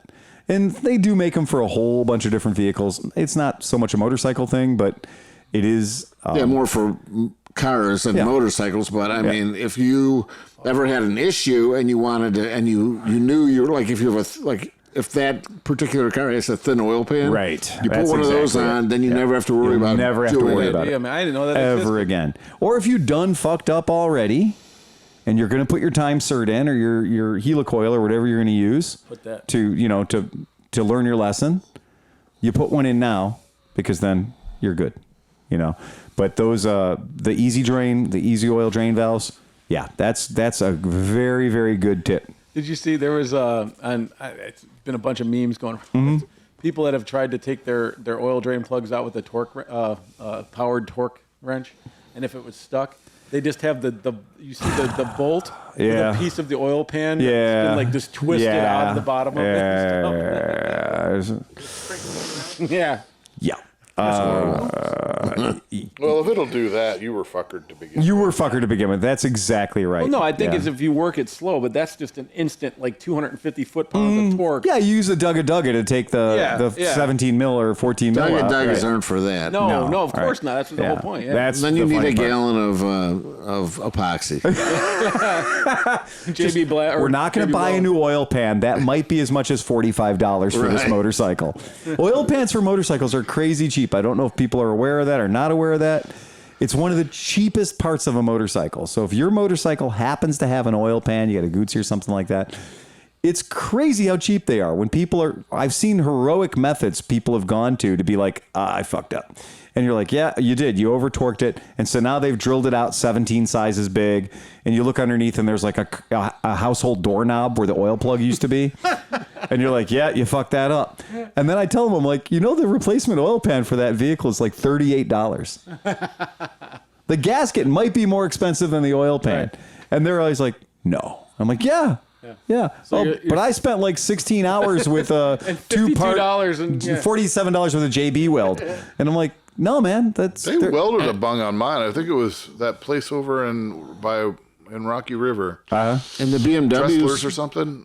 And they had stripped it out. I got an oil change there. Right. And they had stripped it out, and they're like, we got it in, but we're gonna have to bring it back. And then they brought it back and they put a thing in, but they welded the shit. They did? I'm like, how the fuck? What the? Yeah, I think it was Drelishanks. Or no, they sent me to Drelishanks. They sent you to Drelishanks, and Drelishanks welded in a bung. Yeah. They were like, we have this stuff. It's called electric glue. Yeah. This is electric epoxy, what we're doing. Yeah. If I was going to put another pan on, though, you might as well add an extra quart of oil, too. I mean, add a deeper pan. Oh, yeah. Yeah. Yes, totally. With a baffle so it doesn't slosh around. Right. Yes. And a funnel to the pickup. Make it all good. Like a racing fucking pan or something. A KZ1000 oil pan. A KZ1000 oil pan is going to set you back $58. Come on, man. How much welding are you going to do to make that thing fine? Japanese, is that original? I ain't putting anything but original shit on my KZ, man. Oil pan for a ZX-10R Ninja, $150. I mean, these things are not stupid expensive. When you think about the welding crap that I've seen people do, it's terrible. Always research and find out what a replacement part. You can get factory replacement parts so cheap as opposed to fabricating your own. It's nuts. It is absolutely crazy.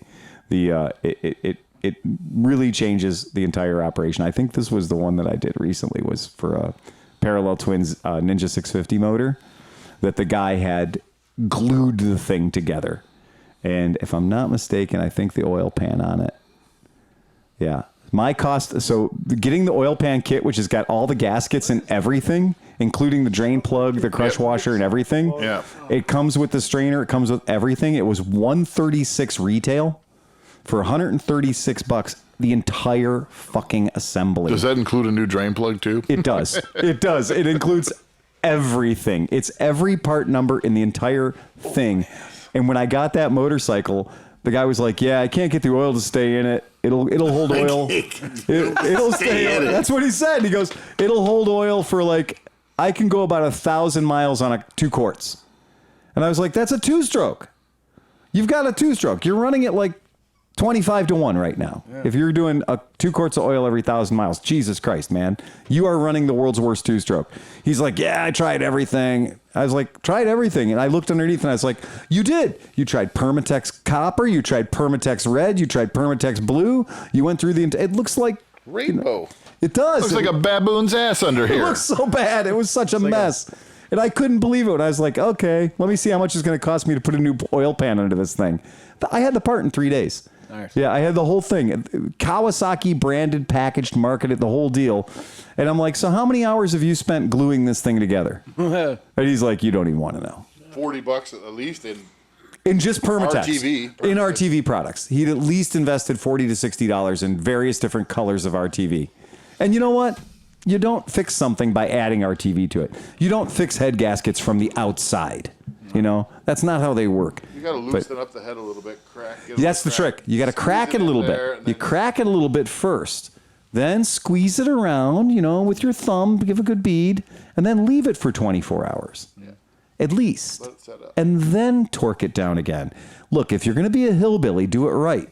Yeah. Give yourself a fighting chance. None of this like treat it like caulking and just kind of squirt it around the outside with your thumb, make a bead out of it. No.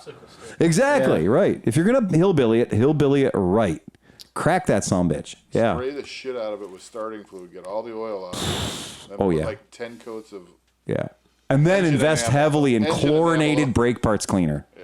Yeah, just don't breathe it. Just spray it with engine enamel until it sucks it to the head gasket. Yeah, we might have to make this into 2 episodes. That's fine. No, we're cool, man. We're done. And 41 minutes. That's fine. It's our 400th for fuck's sake. Okay. Yeah, they can take it. And we talked about motorcycles. Anybody got anything else? I know, right? We're all over the place. It's fun. You're just hanging out. Hanging out on a cold night. Anybody got nothing else? Time for Johnny. You guys, so I'm going to be out of town for quite a while. You guys can record if you want to or not. I don't give a fuck. It's up to these dudes. Right. That's it. I just dropped one from the vaults. So we just dropped one from the vaults so people have something to listen to. And then we're going to drop, because, we did this a day early. Yeah. So I'd edit today. Right. So I'm going to do it tomorrow morning when I'm supposed to be working. Yeah. We'll get another one out. Yeah. God, you guys you listeners are just going to be so fat with extra podcast material. You need to get away from your family on Christmas. And you do have to lay on a layer of blubber for the wintertime. Yeah. Right? So that's a good thing around here. All right. We'll give you some content. Mission already accomplished. All right. So ride fast and take chances, John. Bum bum bum bum bum bum bum bum bum bum